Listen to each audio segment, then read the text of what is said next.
வணக்கத்திற்குரிய பெரியோர்களே, தாய்மார்களே, சகோதர சகோதரிகளே, அரசியல் அமைப்பு சட்ட மறுஆய்வு சம்பந்தமாக நாம் நடத்த இருக்கின்ற முதல் மாநில மாநாட்டின் ஒரு விளக்கம் பொதுக்கூட்டமாக இந்த நிகழ்ச்சி நடைபெற்றுக் கொண்டிருக்கின்றது.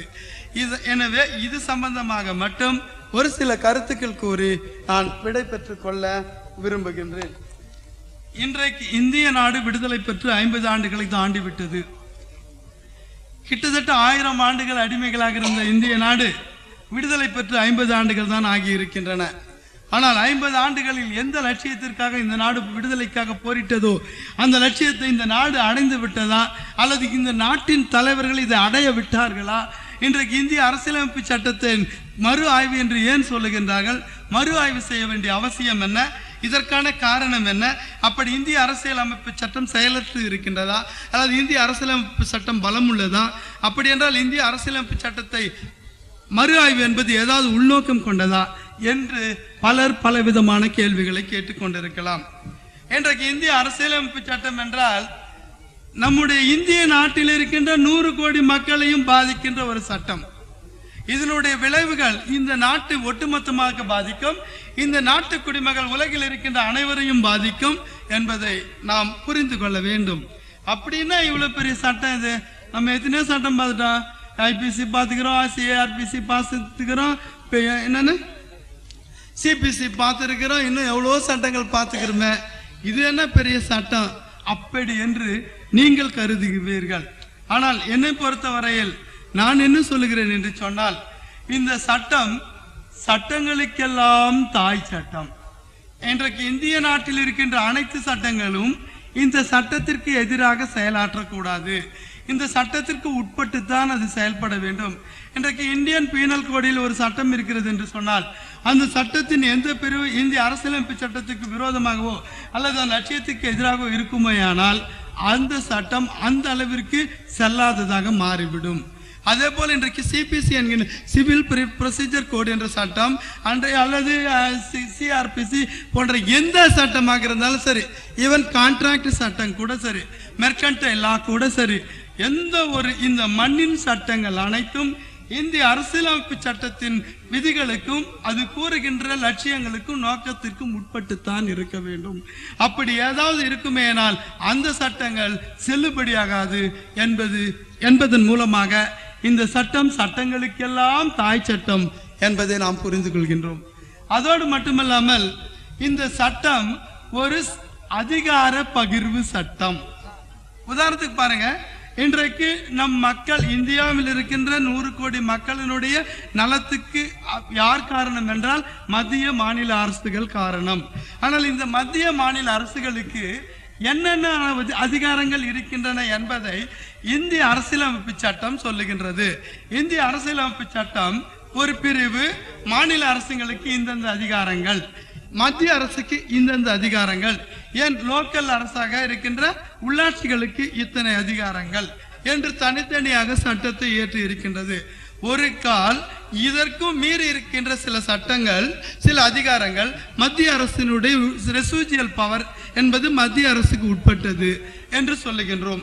அதோடு மட்டுமல்லாமல் இந்த சட்டம்தான் இந்தியாவின் அனைத்து சட்டங்களுக்கும் பேஸ்.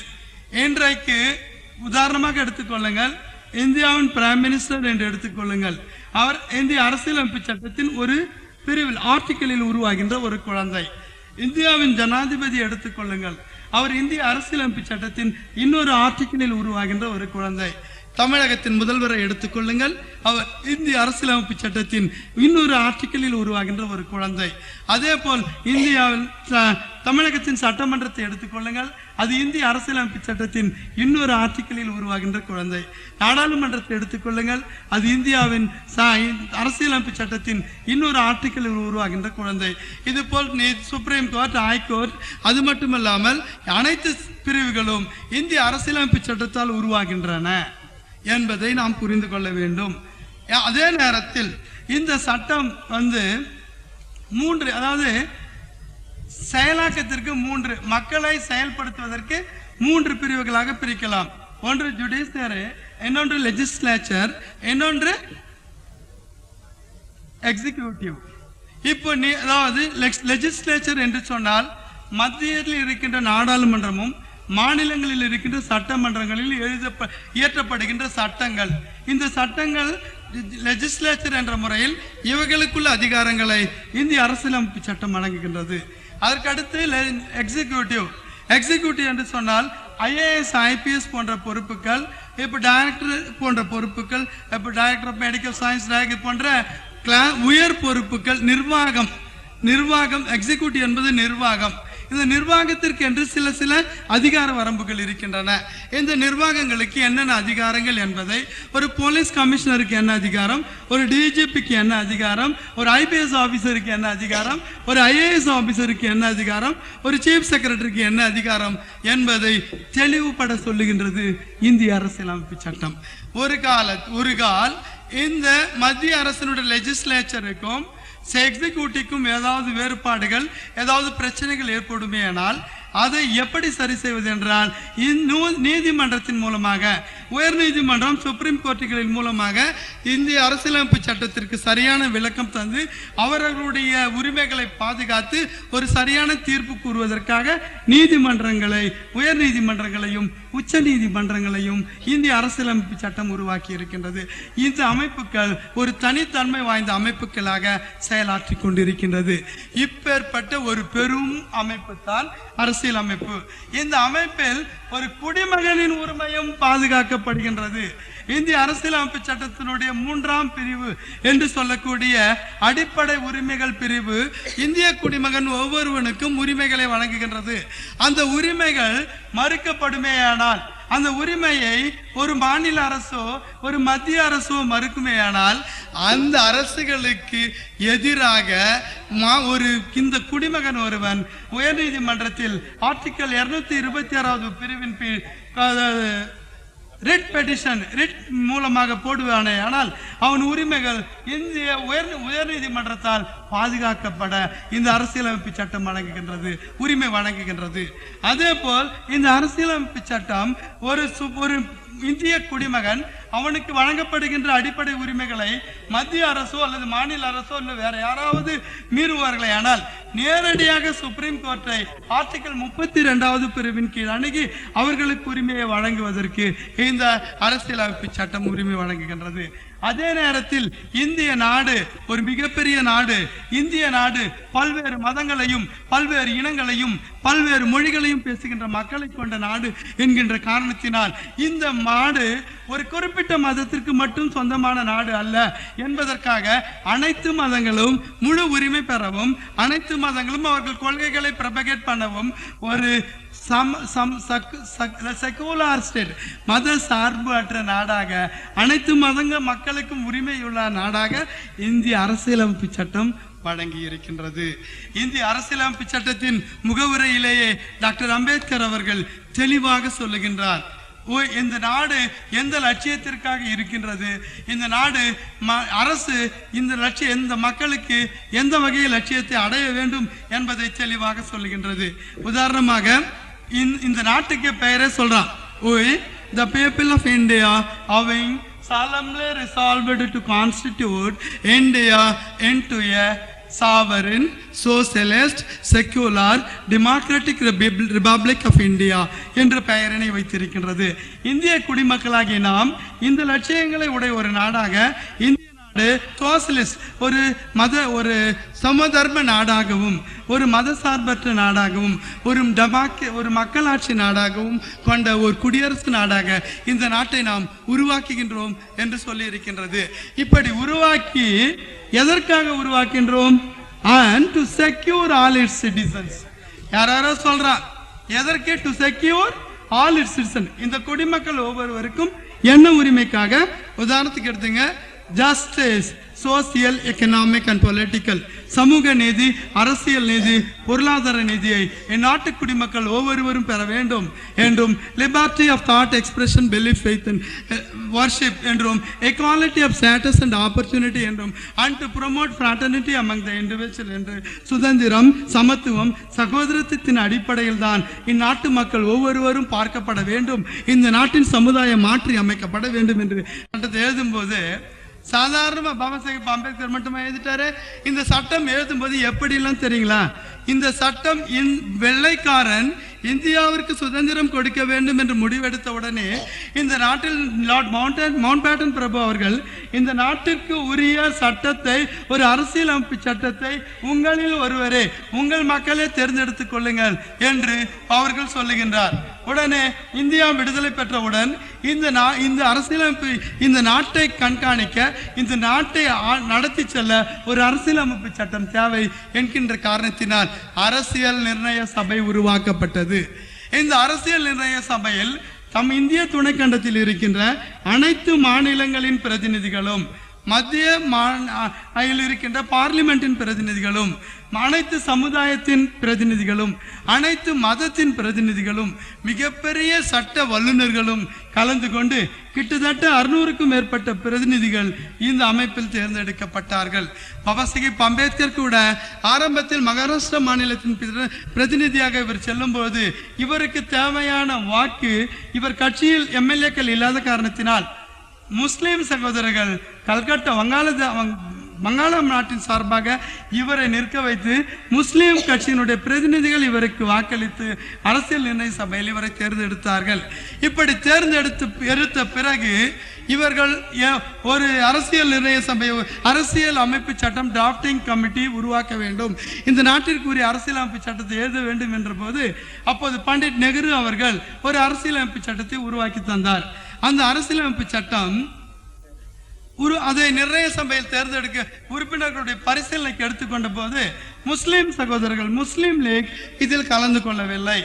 உடனே எம்ஆர் ஜெயக்கர் என்கின்ற ஒரு மிகச்சிறந்த சட்ட நிபுணன், சட்ட விஞ்ஞானி அந்த அரசியல் நிர்ணய சபையில் இருந்து இந்த பண்டிட் நெஹ்ரு அவர்கள் எழுதிய அரசியலமைப்பு சட்டத்தை விவாதத்திற்கு எடுத்துக்கொள்ளும் முன் முஸ்லிம் சகோதரர்களை அவர்களுடைய பிரதிநிதிகளும் இந்த அரசியல் நிர்ணய சபையில் இருந்தால் நலமாக இருக்கும் என்று சொன்னார்கள். உடனே காங்கிரஸ் பகுதியிலிருந்து மிகப்பெரும் கோஷம், இவர்கள் இந்த நாட்டுக்கு விடுதலை கொடுக்க கூடாது என்றும், இந்த நாட்டை துண்டாட இவர்கள் முயற்சிக்கிறார்கள் என்றும் மிக பெரும் கடுமையான சத்தம் போட்டதனால் அவர் அன்றோடு எம்ஆர் ஜெயக்கர் அவர்கள் பேசவே இல்லை. அதன் பிறகு ஒவ்வொருத்தருக்கும் பதில் கத்திட்டு இருந்தாங்க. அந்த நேரத்தில் யாரும் எதிர்பார்க்காத வண்ணம் டாக்டர் ராஜேந்திர பிரசாத் அவர்கள் பாபா சாஹேப் அம்பேத்கரை பார்த்து, மிஸ்டர் அம்பேத்கர், உங்களுடைய கருத்துக்கு இது சம்பந்தமாக உங்கள் கருத்துக்களை சொல்லுங்கள் என்று சொன்னார். உடனே பாபா சாஹேப் அம்பேத்கர் அவர்கள், இந்திய நாடு இன்றைக்கு பல நாடுகள், பல பிரிவுகளாக வேறுபட்டு இருக்கலாம், பல வாரிங் குரூப்ஸ், பல போர் குணம் கொண்ட பல கேம்புகளாக பிரிக்கப்பட்டு இருக்கலாம். நான் கூட ஒரு குரூப்பின் தலைவனாக இருந்து கொண்டிருக்கின்றேன். ஆனால் ஒரு காலகட்டம் வரும்போது இந்த நாட்டில் இருக்கின்ற அனைத்து மக்களும் ஒன்றாக நிற்பதற்கு சரியான வாய்ப்பு இருக்கின்றது. இன்றைக்கு முஸ்லிம் சகோதரர்கள் இல்லாமல் ஒரு சட்டம் நிறைவேற்றப்படுமேயானால் அந்த முஸ்லிம் சகோதரர்கள் இதை புறக்கணிக்கின்ற வாய்ப்பு இருக்கின்றது. அந்த முஸ்லிம் சகோதரர்கள் உணர்வுகள் பாதிக்கப்பட வாய்ப்பு இருக்கின்றது.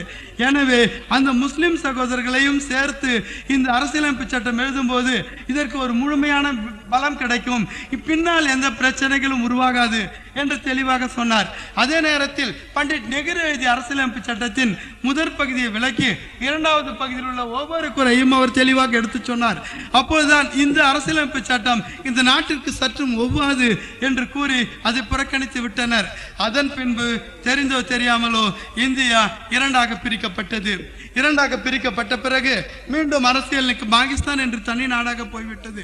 அதன் பிறகு இந்திய அரசியல் நிர்ணய சபை இந்திய துணைக்கண்டத்திற்கு தனியாக ஒரு அரசியல் சட்டத்தை எழுதுவதற்காக ஒரு டிராஃப்டிங் கமிட்டி அமைக்க வேண்டிய ஒரு சூழ்நிலை ஏற்பட்டது. அப்போதுதான் இந்திய அரசியல் சட்ட வரைவு குழுவை டாக்டர் ராஜேந்திர பிரசாத் அவர்களும் மிக பெரும் வல்லுநர்களாக, இந்தியாவில் அன்றைக்கு மிக பெரும் அறிவாளிகளாக, மிக பெரும் எக்ஸ்பர்ட்டாக, மிக பெரும் ராஜதந்திரிகளாக, மிக பெரும் ஸ்டேட்ஸ்மேன்களாக கருதப்பட்ட டாக்டர் ராஜேந்திர பிரசாத், பண்டிட் ஜவஹர்லால் நேரு, மொரார்ஜி தேசாய் போன்ற டாக்டர் ராஜாஜி போன்ற பெருந்தலைவர்களாம் ஒன்று கூடி இந்திய நாட்டிற்கு தகுதியான தேவையான ஒரு அரசியலமைப்பு சட்டத்தை எழுதுகின்ற தகுதி டாக்டர் அம்பேத்கருக்கு உண்டு என்று கூறி டாக்டர் அம்பேத்கரை இந்திய அரசியலமைப்பு சட்டத்தின் வரைவு குழுவின் தலைவராக 1947 ஆண்டு ஆகஸ்ட் மாதம் 29ஆம் நாள் உருவாக்கினார்கள். அருமை சகோதரர்களே, அந்த வரைவு குழுவில் டாக்டர் அம்பேத்கர் மட்டுமல்ல உறுப்பினர் இல்லை, மற்றும் doctor BR Ambedkar, doctor N Madhavarao, doctor Syed M Saadulla, அதே நேரத்தில் ஸ்ரீ அல்லாடி கிருஷ்ணசாமி ஆச்சாரி, டாக்டர் TTK கிருஷ்ணமாச்சாரி மற்றும் இன்னும் 2 பேர் ஆகிய 7 நபர்களை கொண்டு ஒரு இவங்கெல்லாம் மிகப்பெரிய எக்ஸ்பர்ட்டுங்க. அரசியல் உலகத்தில் இருக்க எல்லா கான்ஸ்டிடியூஷனையும் கரைச்சி குடிச்சவங்க. இப்பேற்பட்டவர்களால் உருவாக்கப்பட்டது தான் இந்திய அரசியல் அமைப்பு சட்டம். இந்த சட்டத்தை கூட கிட்டத்தட்ட இது எத்தனை வருஷம்னா 2 ஆண்டுகள் 11 மாதம் இந்த அரசியலமைப்பு சட்டக்குழு செயலில் ஈடுபட்டு ஒரு மிகச்சிறந்த அரசியலமைப்பு சட்டத்தை, உலகமே ஏற்றுக்கொள்ளக்கூடிய அரசியலமைப்பு சட்டத்தை இந்தியாவிற்கு தந்தது. அப்பொழுது அந்த அரசியல் நிர்ணய சபையில் இந்த அரசியலமைப்பு சட்டம் விவாதத்திற்கு எடுத்துக் கொள்ளப்பட்டது.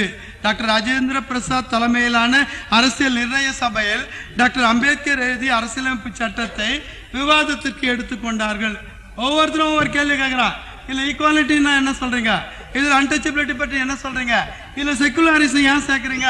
உடனே RSS காரர்களும் இந்து மத சனாதனவாதிகளும் இதை இந்து ஸ்டேட்னு அறிவிக்கணும்னா, நோ இங்க இந்தியாவில் எல்லா மதமும் இருக்கு, அதனால ஒரு மதத்துக்கு சொந்தமா இந்த நாட்டை ஆக்க மாட்டான், இந்த செக்குலர் ஸ்டேட் என்று கிட்டத்தட்ட 7600க்கும் மேற்பட்ட அமெண்ட்மெண்ட்ஸ், திருத்தங்கள் இதில் கொண்டு வரப்பட்டன.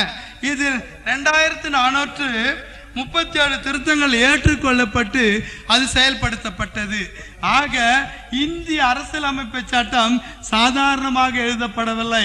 இந்திய துணை கண்டத்தில் இருக்கின்ற மிக பெரும் அறிஞர்களால் உருவாக்கப்பட்ட ஒரு அரசியல் வரைவுக்குழு, 7 நபர்களை கொண்டு உருவாக்கப்பட்ட அரசியல் வரைவுக்குழு, அது 3 ஆண்டுகள் கடும் பணியாற்றி அந்த வரைவுக்குழுவினை கூட மிக பெரும் விவாதத்திற்கு பிறகு இன்றைக்கு இந்திய துணை கண்டத்தில் ஒட்டுமொத்தமாக ஏற்றுக்கொள்ளப்பட்டதுதான் இந்திய அரசியலமைப்பு சட்டம். அருமை சகோதரனே, பிஜேபிக்கும் சுதந்திரத்துக்கும் எதுக்குமே சம்பந்தம் இல்லாத இவர்கள், இந்திய விடுதலை போருக்கும் சம்பந்தம் இல்லாத இவர்கள் இன்றைக்கு இதை மறு ஆய்வு என்று சொல்லுகிறார்கள். ஆனால் பார்ப்பனர்கள் இல்லாமல் இல்லை. டாக்டர் கிருஷ்ணமாச்சாரியார், அல்லாடி கிருஷ்ணமூர்த்தி அவர்கள் இப்பேற்பட்ட பெரும் பிராமண வல்லுநர்களாலும் உருவாக்கப்பட்டது என்பதை நாம் மறந்துவிடக் கூடாது. அன்றைக்கு அரசியல் நிலைய சபையில் பாதிக்கும் மேற்பட்டவர்கள் பிராமணர்கள் தான் இருந்தார்கள் என்பதையும் நாம் மறந்துவிடக் கூடாது. இப்பேற்பட்ட ஒரு அரசியலமைப்பு சட்டம் உருவான பிறகு இதில் 50 ஆண்டுகளுக்கு பிறகு இதில் இது அடிப்படை உரிமைகளை மாற்ற வேண்டும் என்று சொல்லுகிறது. இந்திய அரசியலமைப்பு சட்டம் உருவானதும் இதுக்கு அடிப்படை, அதாவது the basic structures, the special features of the constitution என்னவென்றால், இந்திய அரசியலமைப்பு சட்டத்தின் மிகச்சிறந்த சிறப்பு அம்சங்கள் என்னவென்றால், அமெரிக்காவின் அரசியலமைப்பு சட்டம் அது ஜனாதிபதிக்கு அதிகாரம் கொடுக்கக்கூடிய பிரசிடென்சியல் ஃபார்ம் ஆஃப் கவர்மெண்ட். அதை மாற்றி இந்தியாவில் ஆங்கில அரசாங்கம் நடத்தி இங்கிலாந்து அரசியலமைப்பு சட்டத்துக்கு ஒத்து பார்லிமெண்டரி ஃபார்ம் ஆஃப் கவர்மெண்ட்டை இங்கு கொண்டு வந்தார்கள். பார்லிமெண்டரி ஃபார்ம் ஆஃப் கவர்மெண்ட் என்று சொன்னால் இது நாடாளுமன்றம், நாடாளுமன்றத்தில் தேர்ந்தெடுக்கப்பட்ட உறுப்பினர்கள் மக்களால் தேர்ந்தெடுக்கப்படுகிறார்கள். ஆக இந்த நாடாளுமன்றம் இது மக்கள் பிரச்சனைக்கு ஒவ்வொரு நாளும் இருக்க வேண்டும் என்பதற்காகத்தான் மக்கள் பிரதிநிதிகள் அடங்கிய நாடாளுமன்றத்திற்கு இதனுடைய செயல்பாடுகள் அடங்கி செயல்பட வேண்டும் என்ற காரணத்தினால்தான் இது பார்லிமெண்டரி ஃபார்ம் ஆஃப் கவர்மெண்டாக, இதனுடைய ஸ்பெஷல் ஃபீச்சராக இந்த அரசியலமைப்பு சட்டம் கொடுக்கின்றது. அதோடு மட்டுமல்லாமல் இதனுடைய அடுத்த ஸ்பெஷல் ஃபீச்சர், சிறப்பு அம்சம் என்னவென்றால், இது இந்து நாடாக மாற்றாமல் இதை ஒரு மதசார்பற்ற நாடாக மாற்றியது. அதற்கு அடுத்த சிறப்பு அம்சம் என்னவென்றால், இந்திய நாட்டில் ரிசர்வேஷன், இந்திய நாட்டில் தலித் மக்களுக்கும் பின்தங்கிய மக்களுக்கும் ஒதுக்கீடு என்பதை இது ஒரு சிறப்பு அம்சமாக கொண்டிருக்கின்றது. அதற்கு மேல் என்னவென்றால், இந்திய அரசியலமைப்பு சட்டத்தின் சிறப்பு அம்சம் என்னவென்று சொன்னால், இது நெகிழும் தன்மை கொண்ட சட்டம்.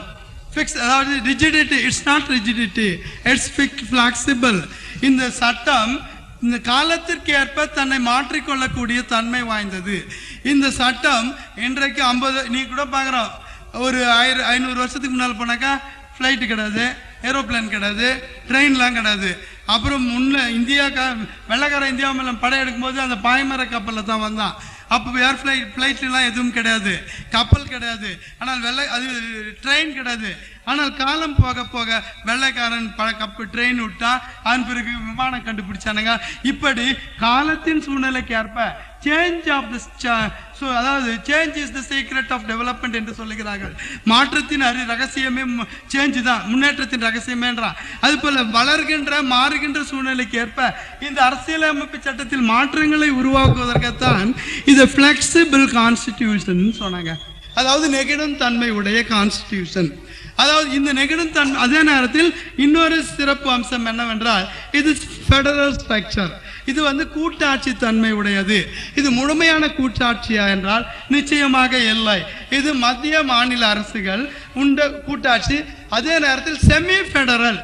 இதற்கு என்று அமெரிக்க ஐக்கிய நாட்டை பொறுத்தவரையில் அங்கு குடியுரிமை, தி சிட்டிசன்ஷிப் ரைட், இரண்டு குடியுரிமை, ஒரு நாட்டு குடிமகனுக்கு 2 குடியுரிமை உண்டு. அந்த மாநிலத்திற்கு என்று தனி குடியுரிமை, மத்திய அரசுக்கு என்று தனி குடியுரிமை.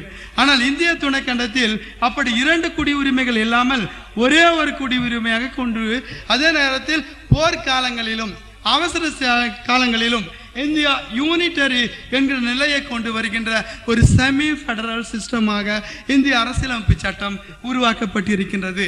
அதே நேரத்தில் இந்திய அரசியலமைப்பு சட்டம் ஒரு நெகிழும் தன்மை வாய்ந்தது என்பதை இந்திய அரசியலமைப்பு சட்டத்தின் ஆர்டிகல் 368 தெளிவாக சொல்லுகின்றது. இப்ப பாருங்க, இன்னொரு கொஸ்டின், நீங்க ஒரு பெரிய கேள்வி என்னவென்றால், இந்திய அரசியலமைப்பு சட்டத்தை மறு ஆய்வு செய்வதற்கு இந்திய அரசியலமைப்பு சட்டத்தில் ஏதாவது வழிமுறைகள் இருக்கின்றதா, அல்லது ஏதாவது பிரிவு, ஆர்டிக்கல் பிரிவு அதற்கு அதிகாரம் கொடுக்கின்றதா என்று பார்த்தால் இந்திய அரசியலமைப்பு சட்டத்தில் மறு ஆய்வு செய்வதற்கு எந்த ஒரு அரசியல் சட்டப்பிரிவும் சொல்லவில்லை என்பதை நாம் புரிந்து கொள்ள வேண்டும். அதே நேரத்தில் இன்றைக்கு மறுஆய்வு செய்ய அமைக்கப்பட்டிருக்கின்ற கமிட்டி அரசியல் அமைப்பு சட்டத்திற்கு உட்பட்டதும் அல்ல, அரசியல் அமைப்பு சட்டத்தினுடைய அங்கீகாரம் பெற்றதும் அல்ல. அது மட்டுமல்ல, நாடாளுமன்றத்தின் அங்கீகாரம் பெற்றதா என்றால் இந்திய அரசியலமைப்பு சட்டம் இன்றைக்கு உருவாக்கி இருக்கின்ற அரசியலமைப்பு மறுஆய்வு குழு நாடாளுமன்றத்தில் எந்த தீர்மானத்தினாலும் நிறைவேற்றப்படவில்லை என்பதை நாம் புரிந்து கொள்ள வேண்டும். ஆக நாடாளுமன்றத்தின் சட்ட தீர்மானத்தின் மூலமாகவோ அல்லது இந்திய அரசியலமைப்பு சட்டத்தினுடைய அதிகாரத்தின் மூலமாகவோ இந்த மறு ஆய்வு குழு அமைக்கப்படவில்லை என்பதை நாம் தெளிவாக புரிந்து கொள்ள வேண்டும். அப்படி என்றால் இந்த குழுக்கு என்னதான் அதிகாரம், ஒண்ணுமே இல்லை, வேஸ்ட். ஆனாலும் கூட பார்ப்பனி அரசு, பிஜேபி அரசு, வாஜ்பாய் அரசு, அத்வானி அரசு, RSS அரசியல் பிரிவான அந்த பிஜேபி மறு ஆய்வு செய்ய வேண்டும் என்று சொல்லுகின்றது. இதன் பொருள்தான் என்ன? நன்றாக யோசித்து பாருங்கள். இன்றைக்கு மறு ஆய்வு செய்வதற்கான எந்த உரிமையும் இல்லை, ஆனால் மறு ஆய்வு செய்வேன்றான். இன்றைக்கு சில பேர் சொல்றான், சில சட்டங்கள் இந்திய அரசியலமைப்பு சட்டத்தில் சேர்க்கப்பட வேண்டும், அதற்காகத்தான் மறு ஆய்வுன்றான். தேர்தல் எலெக்ஷன் நடந்த நேரத்தில் ஒரு மேட்டர் சொன்னான்.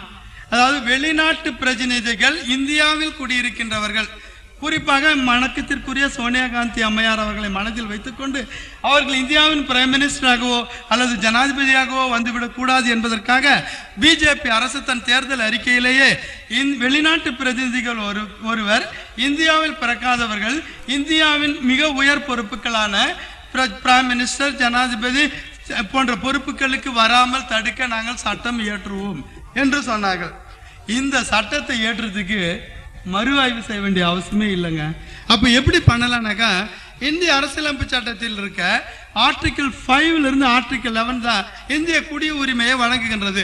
அந்த குடியுரிமை பிரிவான 5 11க்குள்ள ஏதாவது ஒரு மாற்றத்தை கொண்டு வந்தால் அந்த மாற்றம் போதுமானது. அதாவது ஏதாவது புதிதாக சேர்த்தாலும் அது போதுமானது. இந்திய அரசியலமைப்பு சட்டம் ஒரு மிகவும் தன்மையுடையதுன்னு சொன்ன, அது 368வது ஆர்டிகிளின் படி ஒரு மிக பெரும் அதிகாரத்தை இந்திய நாட்டிற்கு வழங்கி இருக்கின்றது. அதாவது கான்ஸ்டிடியூஷன் மூலமாகவே.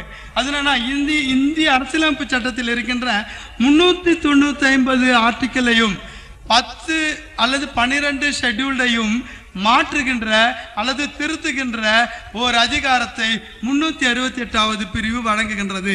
இந்த 395 ஆர்டிகிளையும் கான்ஸ்டிடியூஷன் இருக்கிற எல்லா ஆர்டிகிளையுமே இந்த 368வது பிரிவு வழங்குகின்ற அதிகாரத்தை பயன்படுத்தி நாம் மாற்றலாம். அதோடு மட்டுமல்லாமல் ஆர்டிகிள் 368 பயன்படுத்தி கொண்டு புதிதாக சில ஆர்டிகிளை சேர்க்கலாம். இன்னைக்கு கூட பாருங்க, டியூட்டிஸ் ஆஃப் த சிட்டிசன் என்ற ஒரு பகுதியை டைரக்டிவ் பிரின்சிபிள்ஸ் ஆஃப் ஸ்டேட் பாலிசியில் the duties of the government என்று ஒன்று இருக்கின்றது. அந்த ஆளுகின்றவர்களுக்கு சில கடமைகள் என்று சொன்ன நேரத்தில் இந்திரா காந்தி அம்மையார் அவர்கள் இந்திய குடிமகனுக்கும் சில கடமை உண்டுன்னு சொல்லிட்டு டியூட்டிஸ் ஆஃப் த சிட்டிசன் சொல்லிட்டு ஒரு புதிய அத்தியாயத்தையே இதில் சேர்த்திருக்கின்றார்கள் என்று நாம் பார்க்க வேண்டும். அதோடு மட்டுமல்லாமல் இதில் இருக்கின்ற சில பிரிவுகளை கூட we can repeal, அதாவது முழுக்க நீக்கிறது கூட இந்த அரசியலமைப்பு சட்டத்தின் 368வது பிரிவு உரிமை வழங்கி இருக்கின்றது. இதையும் விட மேலாக 42வது திருத்தத்தின் அமெண்ட்மெண்டின் படி முகவுரையை கூட மாற்றலாம். முகவுரை கூட இஸ் சப்ஜெக்ட் டு அமெண்ட்மெண்ட் என்று சொல்லுகின்றது. இப்படி எந்த சூழ்நிலை எடுத்தாலும் அமெண்ட்மெண்ட் பண்றதுக்கோ அல்லது மாற்றத்துக்கு கொண்டு வரதுக்கோ அல்லது 365 பிரிவு மாத்துறதுக்கோ இந்திய அரசியலமைப்பு சட்டத்தில் 368வது பிரிவு முழுமையான உரிமையை வழங்கி இருக்கின்றது, அதிகாரத்தை வழங்கி இருக்கின்றது. அப்படின்னால் இது மாதிரி இந்த சோனியா காந்தி போல வெளிநாட்டவர்கள் வரக்கூடாது என்று நீ கருதுவேனால் அது ஆர்டிகல் 5 to 11 மாற்றலாம். அது மட்டுமல்லாமல் இன்றைக்கு தமிழகத்தின் முதலமைச்சர் கூட ஒரு கருத்து சொன்னார். அதாவது ஒரு சரியானது வரவேற்கக்கூடிய கருத்து தான். என்னன்னா, ஒரு சட்டம் சட்டமன்றத்தில் பாஸ் ஆன சட்டம் அது கவர்னரின் கையெழுத்துக்காக 1 மாதத்திற்கு மேல் இருக்கக்கூடாது என்று காலக்கெடு. அதே போல் ஒரு சட்டம் நாடாளுமன்றத்தில் பாஸ் செய்யப்பட்டால் அந்த சட்டம் மாநில ஜனாதிபதியால் 4 மாதத்திற்கு மேல் நிறுத்தக்கூடாது என்ற ஒரு காலக்கெடு. இது தேவையானதுதான். இதை நம்ம இதை அமெண்ட்மெண்ட் மூலமாக கொண்டு போய் மாற்றலாமே. ஆர்டிகல் 368 கொடுக்கின்ற அதிகார வரம்பை பயன்படுத்தி கொண்டு இந்த மாற்றத்தை நம்மால் கொண்டு வர முடியும். அதற்கு மறுவாய்வு என்பது அவசியமே இல்லை. இன்னொன்று டாக்டர் கலைஞர் அவர்கள் சொன்னார், இந்திய அரசியலமைப்பு சட்டத்தின் 356வது பிரிவை மாற்ற வேண்டும் என்று சொன்னார். 356வது பிரிவை எடுத்துக்கொள்வோம். 356வது பிரிவு என்பது மாநிலங்களை கலைப்பதற்கு கவர்னருக்கும் ஜனாதிபதிக்கும் அதிகாரத்தை வழங்குகின்றது. இப்போ உதாரணத்துக்கு பாருங்க, தமிழகத்தில் 4 முறை டாக்டர் கலைஞரின் ஆட்சி டிஸ்மிஸ் செய்யப்பட்டது. அது 356வது பிரிவை பயன்படுத்தி கொண்டு. ஒரு தடவை எடுத்துக்கங்க, அது நேரடியாக கவர்னருக்கு இந்திய அரசியலமைப்பு சட்டம் வழங்குகின்ற 174வது பிரிவின் கீழ் கவர்னர் தனக்குள்ள அதிகாரத்தை பயன்படுத்தி ஒரு மாநிலத்தின் மீது சட்டம் ஒழுங்கு கெட்டுவிட்டாலோ அது மீண்டும் செயல்பட முடியாத சூழ்நிலை ஏற்பட்டாலோ அவர் டிஸ்மிஸ் செய்யலாம். அல்லது ஆர்டிகல் 356 பயன்படுத்தி ஜனாதிபதி டிஸ்மிஸ் செய்யலாம். அதாவது மத்திய அரசின் பரிந்துரைக்கு ஏற்பன்னு. ஒரு முறை அவர் சந்திரசேகர் இந்தியாவின் பிரைம் மினிஸ்டர்.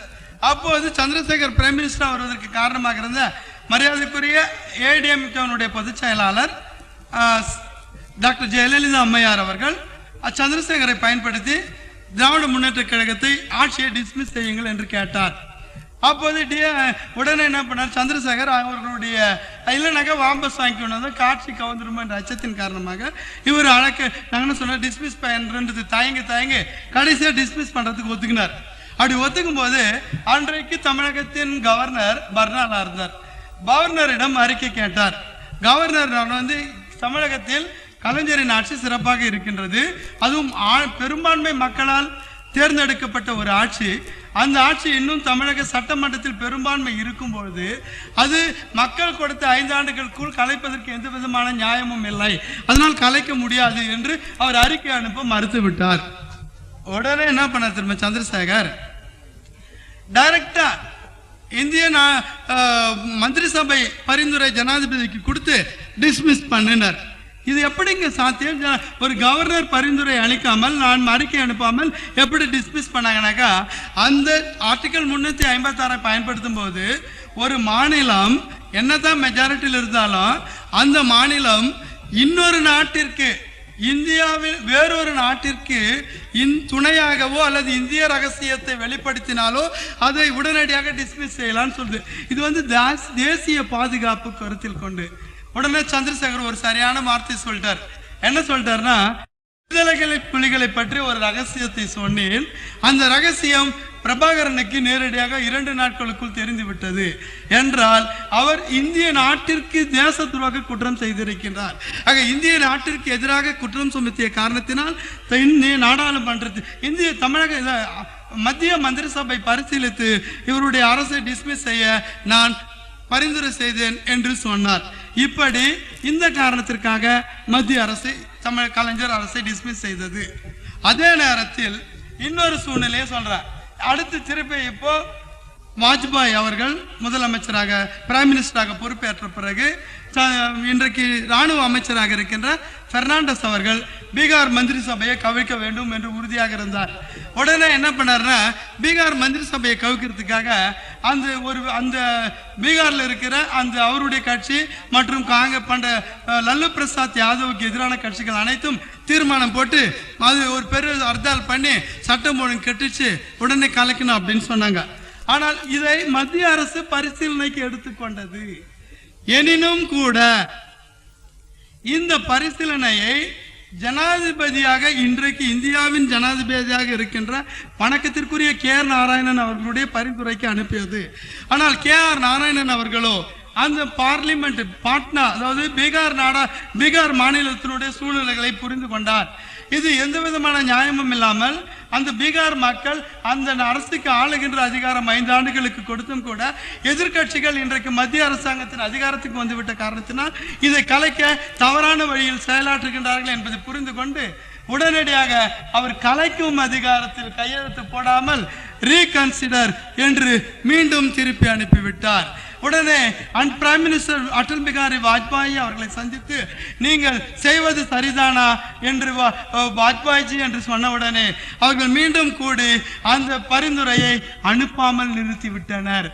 காரணம், அந்த அரசியலமைப்பு சட்டத்தின் 356வது பிரிவு தவறாக மத்திய அரசாங்கத்தால் செயல்படுத்த முயற்சிக்கப்பட்டாலும் இந்திய கான்ஸ்டிடியூஷனுடைய கஸ்டோடியன் என்று சொல்லக்கூடிய, இந்திய அரசியலமைப்பு சட்டத்தின் பாதுகாவலன் என்று சொல்லக்கூடிய, இந்திய நாட்டின் தலைவனாக இருக்கக்கூடிய, இந்திய மக்களாட்சியின் தலைவனாக இருக்கக்கூடிய டாக்டர் நாராயணன் அவர்கள், KR நாராயணன் அவர்கள் சரியான முடிவினை எடுத்தார். அவர் சரியான வழியில் சென்று இந்திய அரசியலமைப்பு சட்டத்தின் புனிதத்திற்கு அவர் மரியாதை தந்தார் என்பதை நாம் புரிந்து கொள்ள வேண்டும். அதற்கு அடுத்து மீண்டும் இங்கு ஒரு பிரச்சனை, அந்த பிரச்சனை என்று எடுத்துக்கொள்ளுங்கள். இப்பொழுது யாருனாக்கா திருப்பி மீண்டும் DMK இன்றைக்கு ஆட்சியில் இருக்கின்றது. இன்றைக்கு அதே வாஜ்பாய் மீண்டும் ஆட்சிக்கு வந்தார்.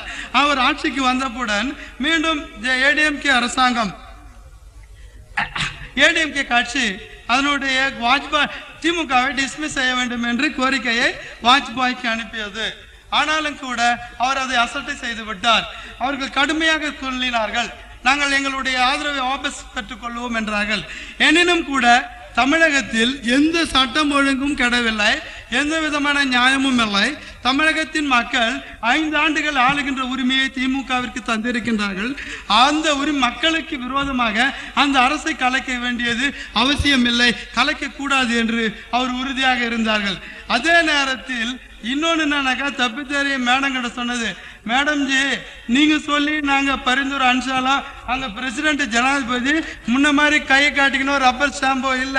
அந்த காலத்து ஜனாதிபதி ரப்பர் ஸ்டாம்பு, இப்ப இருக்கிற ஜனாதிபதி கரெக்டா முடிவு எடுக்கிறாரு, அதனால திருப்பி அனுப்பிவிடுவாங்க, அதனால நான் பரிந்துரை செய்ய முடியாது என்று சொல்லிவிட்டார். காரணம், ஜனாதிபதி மிக சரியான நடவடிக்கை எடுக்கின்றார் என்ற காரணத்தினால்.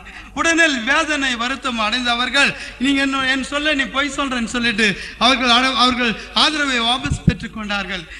வாஜ்பாய் அரசு கவிழ்ந்தும் கூட, ஆனாலும் கூட அந்த 356வது பிரிவு சட்டம் அது செயலாற்றப்படவில்லை.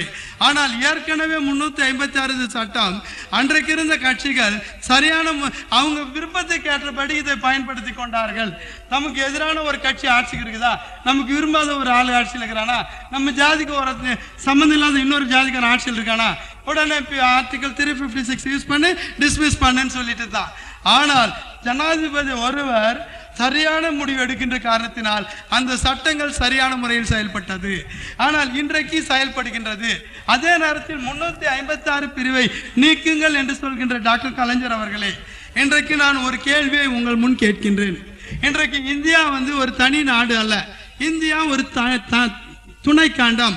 இந்தியாவில் பல்வேறு இனம், பல்வேறு மொழி, பல்வேறு மதத்தை சார்ந்த மக்கள் வசிக்கின்றார்கள். இன்றைக்கு இருக்கின்ற அஸ்ஸாம், மிசோரம், மேகாலயா எல்லாம் தனிநாடு போராட்டங்கள் தீவிரமாக இருக்கின்றன. அந்த மக்கள் என்னன்னா மங்களாய்ஸ் திரேஸ் என்று சொல்லக்கூடிய மங்கோலிய இனத்தவர்கள். அந்த மங்கோலிய இனத்தவருக்கு பக்கத்து இருக்கின்ற அந்த அஸ்ஸாம், அருணாச்சல பிரதேஷ், மிசோரம் பகுதிகளுக்கு இருக்கின்ற சீனா, பர்மா போன்றவர்களும் மங்கோலிய இனத்தை சேர்ந்தவர்கள் தான் ஆட்சி செய்கின்றார்கள். அங்கே தீவிரவாதம் செயலாற்றிக் கொண்டிருக்கின்றது. இந்த பக்கம் பார்த்தால் காஷ்மீர் பெரும்பான்மை மக்கள் முஸ்லிம்களாக வாழ்ந்து கொண்டிருக்கின்றார்கள். இந்தியா விடுதலை பெற்றதிலிருந்து காஷ்மீரை பாகிஸ்தானோடு சேர்க்க வேண்டும் என்று பாகிஸ்தான் 3 முறை போர் தொடுத்து இருக்கின்றது. எப்படியாவது காஷ்மீர் முழுவதையும் நாம் சாப்பிட்டு விட வேண்டும், பாகிஸ்தானோடு இணைத்துக் கொள்ள வேண்டும் என்று பெரிதும் முயற்சி எடுத்துக்கொண்டு வருகின்றது. அதற்காக அவர்கள் பாகிஸ்தானுடைய ராணுவத்தை அவங்க என்ன செய்யறாங்க, அவங்க தீவிரவாதிகள் என்று சொல்லி ராணுவ பயிற்சியும் ராணுவமும் ஆயுதமும் கொடுத்து காஷ்மீரில் அராஜகத்தையும் கலவரத்தையும் தூண்டி கொண்டு வருகின்றார்கள். அதே போல இன்னைக்கு இது போன்ற பல இடங்கள் இன்றைக்கு பஞ்சாபை எடுத்துக்கொள்ளுங்கள். அந்த பஞ்சாபில் இருக்கின்ற சீக்கிர சகோதரர்கள் கூட காலிஸ்தான் தனிநாடு கேட்டவர்கள் தான். அதுக்கு பக்கத்தில் இருக்கின்ற பாகிஸ்தான் இருக்கின்ற சிந்த் மாகாணம் பெரும்பான்மை சீக்கிய மக்கள் வசிக்கின்ற பகுதி. ஆக இன்றைக்கு இந்தியாவை மீது திடீரென்று ஏதாவது ஒரு நாடு போர் அடிக்கின்றது. இன்றைக்கு சீனா இந்தியா மீது போர் தொடுக்கின்றது, அல்லது பாகிஸ்தான் இந்தியா மீது போர் தொடுக்கின்றது. இந்தியாவின் பாதுகாப்புக்கே ஒரு மிக பெரும் அச்சுறுத்தல் வருகின்றது. இந்த சூழ்நிலையில் நாம் என்ன செய்ய வேண்டும்? உடனடியாக இந்திய நாட்டு மக்கள் அனைவரையும் ஒன்றிணைக்கவும், இந்திய நாட்டை ஒரு யூனிட்டரி நாடாக மாற்றவும் ஆர்டிகிள் 352 பார்ட் 1 என்ற பிரிவின் கீழ் அவசர நிலை பிரகடனம் செய்யப்படுகின்றது. அவசர நிலை பிரகடனம் செய்யப்பட்டால் இந்தியாவினுடைய ஃபண்டமெண்டல் ரைட்ஸ், அடிப்படை உரிமைகள் சஸ்பெண்ட் செய்யப்படுகின்றன ஜனாதிபதியால். ஜனாதிபதி அவசர நிலைமை பிரகடனம் செய்கின்றார்.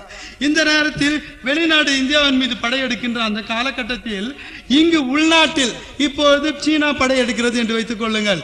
அங்கு இருக்கின்ற அருணாச்சல பிரதேஷ் இன்றைக்கு கூட 65,000 சதுர கிலோமீட்டர் தம் இந்தியாவின் எல்லையான அருணாச்சல பிரதேசத்திலும் காஷ்மீர், லடாக் பகுதியிலும் இன்றும் கூட சீனாவின் வசம் இருக்கின்றது. மீண்டும் அந்த நேரத்தில் மங்களோடான மக்கள் அவர்கள் சீனா இந்தியாவின் மீது படையெடுக்கின்ற சந்தர்ப்பத்தை பயன்படுத்திக் கொண்டு இவர்கள் தனிநாடு பிரகடனம் செய்கின்றார்கள். அந்த நேரத்தில் அங்கிருக்கின்ற மாநில அரசு அந்த தீவிரவாதிகளுக்கு ஆதரவாக தாங்களும் தனிநாடு என்று பிரகடனம் செய்கிறது என்று வைத்துக் கொள்ளுங்கள். அப்பொழுது என்ன செய்வது? அப்போது அந்த மாநில அரசை எப்படி கலைப்பது?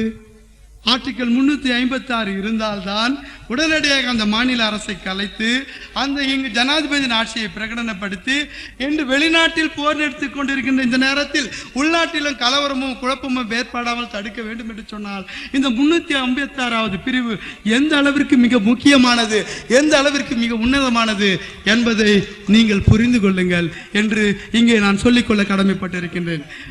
சட்டம் என்பது ஒரு நெருப்பு, இட்ஸ் a fire.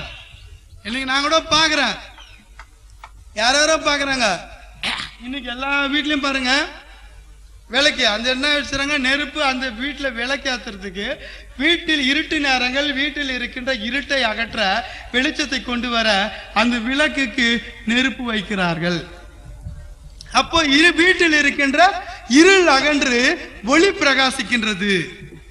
ஆனால் சில தரத்துலங்கிறான் ஏற்கனவே நம்ம மூட்டைகள்லாம் கொத்துறவங்க இருக்கானுங்க, அவனுங்க என்ன பண்றான், அடையே இவன் கொஞ்சம் வசதி ஆயிட்டான், வளர்ச்சி ஆயிட்டான், திருப்பி இவனை அடிமையாக்கணும், இவனை வறுமையில உருவாக்கணும் நேரம் வரான். ஊரு நெருப்பு வச்சு ஊரா கொளுத்திட்டு போடுறான். இதுவும் நெருப்பு தான். ஒருத்தர் நெருப்பு ஆக்குதலுக்கு பயன்படுத்துகிறான், அதே நெருப்பை இன்னொரு அழிவுக்கு பயன்படுத்துகின்றான். ஆக இதனுடைய பொருள் என்ன? சட்டம் என்பது சரியானது, அது ஒரு நெருப்பை போன்றது. அது பயன்படுத்துகின்றவனை பொறுத்து அதன் பலன் அமைகின்றது. அவன் உண்மையிலே ஒரு நல்லவன் கையில் அந்த சட்டம் இருக்கும்போது அதனால் வீடு பிரகாசமாகின்றது, உற்பத்தி பெருக்கத்திற்கு அது காரணமாகின்றது. இந்திய நாடாளுமன்றத்தின் 50வது பொன் விழாவை கொண்டாடுகின்ற காலகட்டத்தில் இந்திய நாடாளுமன்றத்தின் மைய மத்தியில் இந்தியாவின் ஜனாதிபதியும் இந்திய அரசியலமைப்பு சட்டத்தின் பாதுகாவலருமான டாக்டர் KR நாராயணன் அவர்கள் தெளிவாக சொன்னார், it is not the fault of the constitution, it is the fault of the people who are enforcing the constitution சொன்னார். இது சட்டத்தின் குற்றம் அல்ல, சட்டத்தை செயல்படுத்துவர்கள் மத்தியில் தான் குற்றம் இருக்கின்றது என்று சொன்னார். இது என்று என்ன நல்லா புரிஞ்சுக்குதுங்களா அருமை சகோதரனே? இப்போது நான் ஒன்றை உங்களிடம் தெளிவாக சொல்ல விரும்புகின்றேன். தமிழக சட்டமன்றம், இந்த சட்டமன்றம்ன்றது என்னங்க? உதாரணத்துக்கு சொல்லுங்க. சட்டமன்றம் என்ன? சட்டத்தை பற்றி டிஸ்கஸ் பண்றது தான் சட்டமன்றம். இந்த சட்டமன்றத்தில் யாரு மெம்பரை தேர்ந்தெடுக்கணும்? ஓரளவுக்கு தெளிவடைந்தவர்களை தேர்ந்தெடுக்கணும். கட்சியில் இருக்கிறவன் யாரை தேர்ந்தெடுக்கிறான்? ஒரு கட்சி மீட்டிங் நடத்தும் போது இன்னொரு கட்சிக்காரன் அவன் மீட்டிங் நல்லா நடத்திட்டான், அந்த கட்சி மக்கள் மத்தியில் செல்வாக்கு ஆயிடான், உடனே அச்சு கலையிடான்னு சொல்றான். போறான் சோடா பாட்டில் எடுத்து சர் சர்ன்னு அடிக்கிறான், கல் அடிச்சு அடிக்கிறான், சர் சர்ன்னு அடிக்கிறான். இப்படி சோடா பாட்டில் அடிக்கணும், கல் அடிக்கணும், நீ சட்டமன்றத்தில் வேட்பாளராக நிற்க வைக்கிற. அடுத்து பாரு, காலங்காலமா துட்டு அவன் ஒண்ணுமே இருக்க மாட்டான். இன்றைக்கு இந்த வலசரவாக்க இன்ஸ்பெக்டரை பார்த்து, ஏன் இன்ஸ்பெக்டர் ஒரு போலீஸ்காரை பார்த்து சாமி ஐயான்னு கை கட்டி நிற்பான், சாராயத்துக்கு நிற்பான், இல்ல திருடிக்கு நிற்பான். ஆனால் அவனே கொஞ்சம் அதிக அளவுல சாராயம் கட்சி பெரிய பணம் வந்துட்டு ஒரு லட்சாதிபதி ஆயிட்டான். உடனே ஒரு கட்சியில சேர்றான், பாதுகாப்பு. அவன்லாம் கட்சியில் தான் இருப்பான், அந்த கட்சியில பாதுகாப்பு சேர்றான். சேர்ந்த பிறகு அவனுக்கு ஒரு பணம் கிடைச்சிருச்சு. உடனே கட்சியில பணத்தை கொடுத்து தலைவர்களுக்கு பொறுப்பு வாங்கிடுறான். பொறுப்பு வாங்கின பிறகு உடனே பணம் எலெக்ஷன் டைம்ல பணம் கொடுத்துறான், எனக்கு எம்எல்ஏ சீட் வாங்கிடுன்றான். ஏன்னா பணம் இருக்குது, குத்து வாங்கிடுறான். பணம் வாங்கின பிறகு ஒரு போலீஸ்கார பார்த்து பயந்து அவன் எம்எல்ஏ ஆயிட்டு தான் அவன சொல்றான், ஐபிஎஸ் ஆபீசர் பார்த்து, டேய் வாடா, என்ன நீ யாரை பார்த்து பேசுற? நான் சட்டமன்றத்தை உறுப்பினர், நான் மக்களின் பிரதிநிதி, ஜாகிரதை. அங்க வந்து 10 சாரா கடைக்கு வந்து நீ ஐயோ பிரகிபிஷன் இருக்குங்க, மதுவிலக்கு இருக்குதுங்க, சாரா கடை ஓட்டக்கூடாது. சாரா கடையா ஏன்னு ஓடுறான்டா, அவனை ஏதாவது தொந்தரவு பண்ண உன்னை தண்ணியில் அதை காட்டுக்கு மாத்திரம் போ அப்படின்றான். ஒரு ஐபிஎஸ் ஆபீசர் கூட அவனுக்கு பயப்படுறான். காரணம், சட்டமன்றத்தினுடைய பிரதிநிதி, அவனுக்கு முதலமைச்சரோடையோ அல்லது கட்சியின் தலைவராண்டே பொறுப்புல இருக்கிறான், அவருடைய செல்வாக்கு மிகுந்தவன். நம்ம அவனை எதிர்த்து பண்ணா நம்மளை மாத்திருவான், இல்ல சஸ்பெண்ட் பண்ணுவான்னு பயப்படுறான். இப்ப வந்து ஒரு சட்டம் எப்படி செயலாகுது பாருங்க. அவன் எம்எல்ஏ வந்து அடுத்தது என்ன நினைக்கிறான், எத்தனை இந்த ஊர்ல எவ்வளவு சாரா கடை விடலாம், அடுத்தது நான் நினைக்கிறேன் திருச்சூரத்தில் எவ்வளவு மலைங்க இருக்குது, எல்லாத்தையும் கலெக்டருக்கு ஆர்டர் கொடுக்கலாம். கலெக்டர் உடனே கலெக்டர் ஆர்டர் கொடுக்க மாட்டான், நீ லைசன்ஸ் வாங்கி தாண்டா குவாரி ஓட்டினான்றான். அவன் சொல்றான், நீ என்ன சொல்றது, உன்னை நான் மாத்திட்டு திட்டுத்தனமா ஓட்டுறான்றான். கலெக்டரை மாத்துறான், திட்டுத்தனமா ஓட்டுறான், கொள்ளை அடிக்கிறான், கவர்மெண்ட் வருமானத்தை இவனே திருடுறான், இவன் கட்சிக்கு கொடுக்குறான். இவன் சட்டமன்ற உறுப்பினர். இன்னொருத்த மணல் குவாரி எடுக்கிறான், மணல் குவாரிக்கு ஆர்டரே இல்லை, எல்லாம் ரவுடிங்களை வச்சுக்கணும், மணல் குவாரி நேரத்தில் அந்த ஊர் மக்களை விட்டுருவான்றான். அவங்க பயந்து கம்முனுக்குறாங்க. இப்படி சட்டத்துக்கு எதிரான செயலை செய்யறதுக்கு தான் ஒரு சட்டமன்றம், சட்டங்கள் விவாதிக்கப்படுகின்ற, சட்டங்கள் செயலாக்கப்படுகின்ற ஒரு இடத்துல நீ ஒரு எம்எல்ஏ நிக்க வைக்கிற. உதாரணத்துக்கு ஒரு எம்பி, அது இப்ப கை நாட்டு போராட்டத்துன்னு போயிட்டு பார்லிமெண்ட் எம்பி எதுக்கு நிக்க வைக்கிறேன்? அப்ப பார்லிமெண்ட்ல என்னதான் டிஸ்கஸ் பண்றான்? எத்தனை சாரா கடை விடலாம், எத்தனை திட்டு மணல் ஓட்டலாம், எத்தனை பேரை கொள்ளை அடிக்கலாம், இல்ல கவர்மெண்ட் பரம்போக நிலங்குது எவ்வளவு மடக்கலாம், இல்ல ஊடு கொடுத்துட்டு போறாங்க கட்ட பஞ்சாயத்து எவ்வளவு பண்ணலாம் அப்படின்னு சொல்றவனுக்கெல்லாம் நீ யாரு கொடுக்குற? சட்டமன்ற எம்பியாவோ எம்எல்ஏ பொறுப்பு கொடுக்குற. அப்போ இது அவன் வந்தது என்ன பண்ணுவான்? அவனுக்கு கான்ஸ்டியூஷன் என்ன தெரியும், ஒரு அந்த எம்பிக்கு என்ன பொறுப்பு என்னன்னு தெரியும், எம்எல்ஏக்கு என்ன பொறுப்பு என்னன்னு தெரியும், இந்திய குடிமகனுக்குள்ள உரிமைகள் என்ன தெரியும், நாம் எதற்காக வெற்றி பெற்றோம், அந்த மக்களின் உணர்வுகளை நாம் பிரதிபலித்தோமா, அந்த மக்களின் உரிமைகளை நாம் கேள்வி கேட்டோமா, அல்லது அந்த மக்களுக்காக தான் நம்ம என்ன வாதாடி கொடுத்தோம், அந்த மக்கள் வெல்ஃபேர் எப்படி நம்ம நீங்க அங்கீகரிக்கிறது அப்படின்றத பற்றி நீ ஏதாவது யோசிச்சியா? அப்படி நீ கொடுக்குற இல்லையா? அடுத்த தடவை இந்த தடவை கொள்ள செஞ்சுட்டு ஒரு 100 கோடி அடிச்சுக்க, அடுத்த தடவை ஆளுக்கு 100 ரூபாய் கொடுத்து ஓட்டு வாங்கலாம் அப்படின்னு நினைக்கிறவனுக்குல நீ சீட்டு கொடுக்குற. அப்போ சட்டம் சரியாக செயல்படுத்தாதவன் கையில் இருப்பதனால் இந்த நாட்டு 50 ஆண்டுகள் விடுதலை பெற்றும் கூட இன்னும் உண்ண உணவும் உடுக்க உடையும் இருக்க இடமில்லாமல் சாலையோரங்களிலும் தெரு ஓரங்களிலும் அனாதைகளாக வாழ்கின்ற மக்களை, இந்திய குடிமக்களை, இந்திய நாட்டின் மகாலய மன்னர்களை நாம் பார்க்கின்றோம். அதுக்கு காரணம் யார் சொல்? சட்டமா? சத்தியமா சட்டம் இல்ல. அந்த சட்டத்தின் பெயரால் கட்சிகளின் தலைவர்கள் செய்கின்ற குற்றம். இன்னைக்கு அந்த எம்பி எம்எல்ஏ யார் தேர்ந்தெடுத்தது? நீ கட்சி வந்து இவனுக்கு ஒழுங்கான ஒருத்தருக்கு சீட்டு கொடுத்தா ஏன் அவனுக்கு கொடுப்பான்? ஏடிஎம்கேல பார்த்தா கைநாட்டு ரவுடி, டிஎம்கேல பார்த்தா ஒயின் சாராய வியாபாரி, இப்படி எல்லாருமே எலெக்ஷன்ல மக்கள் மத்தியில் நிற்கும் போது மக்களே பெரும்பாலானோர் நம்ம எதுக்கு யாருக்கு ஓட்டு போடணும்னு தெரியல. அவங்க இந்த value of the voting system, வாக்குரிமையினுடைய அதிகாரத்தையோ பலனையோ இன்னும் புரிந்து கொள்ளாமல் இருக்கின்றார்கள். அந்த அளவுக்கு புரிந்து கொள்ளாமல் இருப்பதற்கு இந்த நாட்டில் ஏற்கனவே இருக்கின்ற மனு தர்மம் என்கின்ற ஒரு அரசியல் அமைப்பு சட்டம், அந்த சட்டம் 2000 ஆண்டுகளாக இந்நாட்டின் செயலில் இருந்து கொண்டிருக்கிறது. அந்த சட்டம் இந்த நாட்டில் 3ல் 1 பாகம் பேரு தீண்டத்தகாத அன்டச்சபிள் ஒதுக்கிடுச்சு. அந்த சட்டம் என் நாட்டில் 3-4 பாதி பேர் 50% ஏடாலுக்கு போறது விட்டான், சூத்திரான்ட்டான், பூணூல் போடக்கூடாதுன்ட்டான். யாருன்னா பிசி எம்பிசி. இப்படி 90% மக்களின் உரிமைகளை கடுத்து மனித நியாயத்திற்கு எதிராகவும் மனித உரிமைகளுக்கு எதிராகவும் ஒரு அரசியல், ஒரு சட்டம், ஒரு மனு தர்ம சட்டம், ஒரு ரிலிஜியஸ், ஒரு மத சட்டம் இந்நாட்டில் இருக்கிறது என்று சொன்னால் அது இந்து தர்மம் ரிட்டன் பை மனு. அந்த சட்டம் இந்த நாட்டில் உயர்ந்தவன் தாழ்ந்தவன், ஏழை பணக்காரன், அப்புறம் ஆண்டான் அடிமை என்கின்ற ஏற்றத்தாழ்வுகளுக்கெல்லாம் அடிப்படை காரணமாக இருக்கின்றது அந்த மனு தர்மம் தான். இன்றைக்கு பாருங்க, இந்த மனு தர்மம் இந்த நாட்டின் மக்களை, இந்த நாட்டின் சொசைட்டியை, இந்திய சமுதாயம் கிட்டத்தட்ட 85% மக்கள் இந்து மக்களாக இருக்கின்றார்கள். அந்த இந்து மக்களை இந்த மனு தர்மம் டைரக்ட் இதுவரையில் கட்டுப்படுத்தி கொண்டு இருக்கின்றது. அந்த மனு தர்மம் என்ன சொல்றது, 3% இருக்க பாப்பா, அந்த அம்மா உயர்ந்தவன், அவனுக்கு இந்த நாட்டில் எல்லா உரிமைகளும் உண்டு, அவனுக்கு கேள்வி கேட்கறதுக்கு யாராலும் முடியாது அப்படின்னுட்டான். அதுக்கு அடுத்து ஒரு 2% இருக்கிற சத்திரியன், அவன் நாட்டை மட்டும் ஆளலாம், ஆனால் புரோகிதம் பண்ணவோ கோயில் பூசாரியாக வரவோ அல்லது வேதம் படிக்கவோ கூடாதுன்னு அவன் உரிமையை 1% தடுத்துட்டான். மீதி இன்னும் இவனுக்கு இந்த உரிமையை குறைச்சிட்டான். அடுத்து வர செட்டியாருக்கு என்ன பண்ணிட்டான், அவனுக்கு நீ நாடே ஆள முடியாது, புரோகிதமும் பண்ண முடியாது, வேதமும் படிக்க முடியாது, ஒன்று வியாபாரம் செய்யலான்ட்டான். இந்த 3 ஜாதி தான் பூணூல் போட்டுக்கிற உரிமை கொண்ட privileged people in Hindu society. Hindu தர்மத்தில் இவர்கள் தான் வசதியாக இருக்கிறார். இவங்க இந்து சமுதாயத்தில் எத்தனை சதவீதம் என்று சொன்னால் 10% மீதி இருக்கின்ற 90% மக்கள் யாரானா அதில் 35% தீண்டத்தகாதவன் என்று ஒதுக்கப்பட்டு இருக்கின்ற தலித் மக்கள். மீதி இருக்கின்ற 50% மக்கள் யாரானா பிசி எம்பிசி சூத்ரான்னு சொல்லிட்டான். இன்னைக்கு தந்தை பெரியார் கூட எடுத்துக்கங்க, அவர் ஒரு காலத்தில் பிள்ளையாருடைய மிகப்பெரிய தீவிரவாதியாக இருந்தார், அவருடைய பக்தராக இருந்தார். ஒரு நேரத்தில் ஒரு பாப்பானும் அவரும் பேசினிருந்தாங்க. பாப்பா பார்த்தா பூணூல் போட்டுருந்தான்.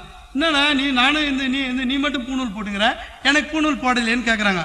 அடப்பாய், நீ சூத்திரவாள், உனக்கு பூணூல் போடக்கூடாதுன்ட்டான். அப்போ நீ போட்டினா நான் பிரம்மம் அறிந்தவன், அதனால நான் பூணூல் போடுறேன்ட்டான். என்ன சூத்திரவாள்னா பொருள் இவன் சொன்னா அப்போ அடிச்சிட்டு இருப்பாரு. என்னடான்ட்டு அப்புறம் யோசித்தார். உடனே சமஸ்கிருத வார்த்தை என்ன சூத்திராவுக்கு என்ன பாருனாக்கா, அங்கதான் தெரியுது, இஸ் த சன் ஆஃப் ப்ராஸ்டிடியூட்ன்றான். எவன் ஒருவன் பார்ப்பனர்களால் பூணூல் போட மறுக்கப்படுகின்றானோ அவன் சூத்திரர்களாக கருதப்படுகின்றான். சூத்திரர்களாக கருதப்படுகின்ற அவன் தாசியின் மகன். அவங்க அப்பன் பேரை யாருன்னு அவனுக்கு யாரு அப்பனே தெரியாது. அவங்க அம்மா ஒரு விலைமகள் பெற்றெடுத்த மகன் அப்படி இருத்தாங்க. பாருங்க, அவர் அப்படியே அதிர்ச்சி அடைஞ்சிட்டார் பெரியார்.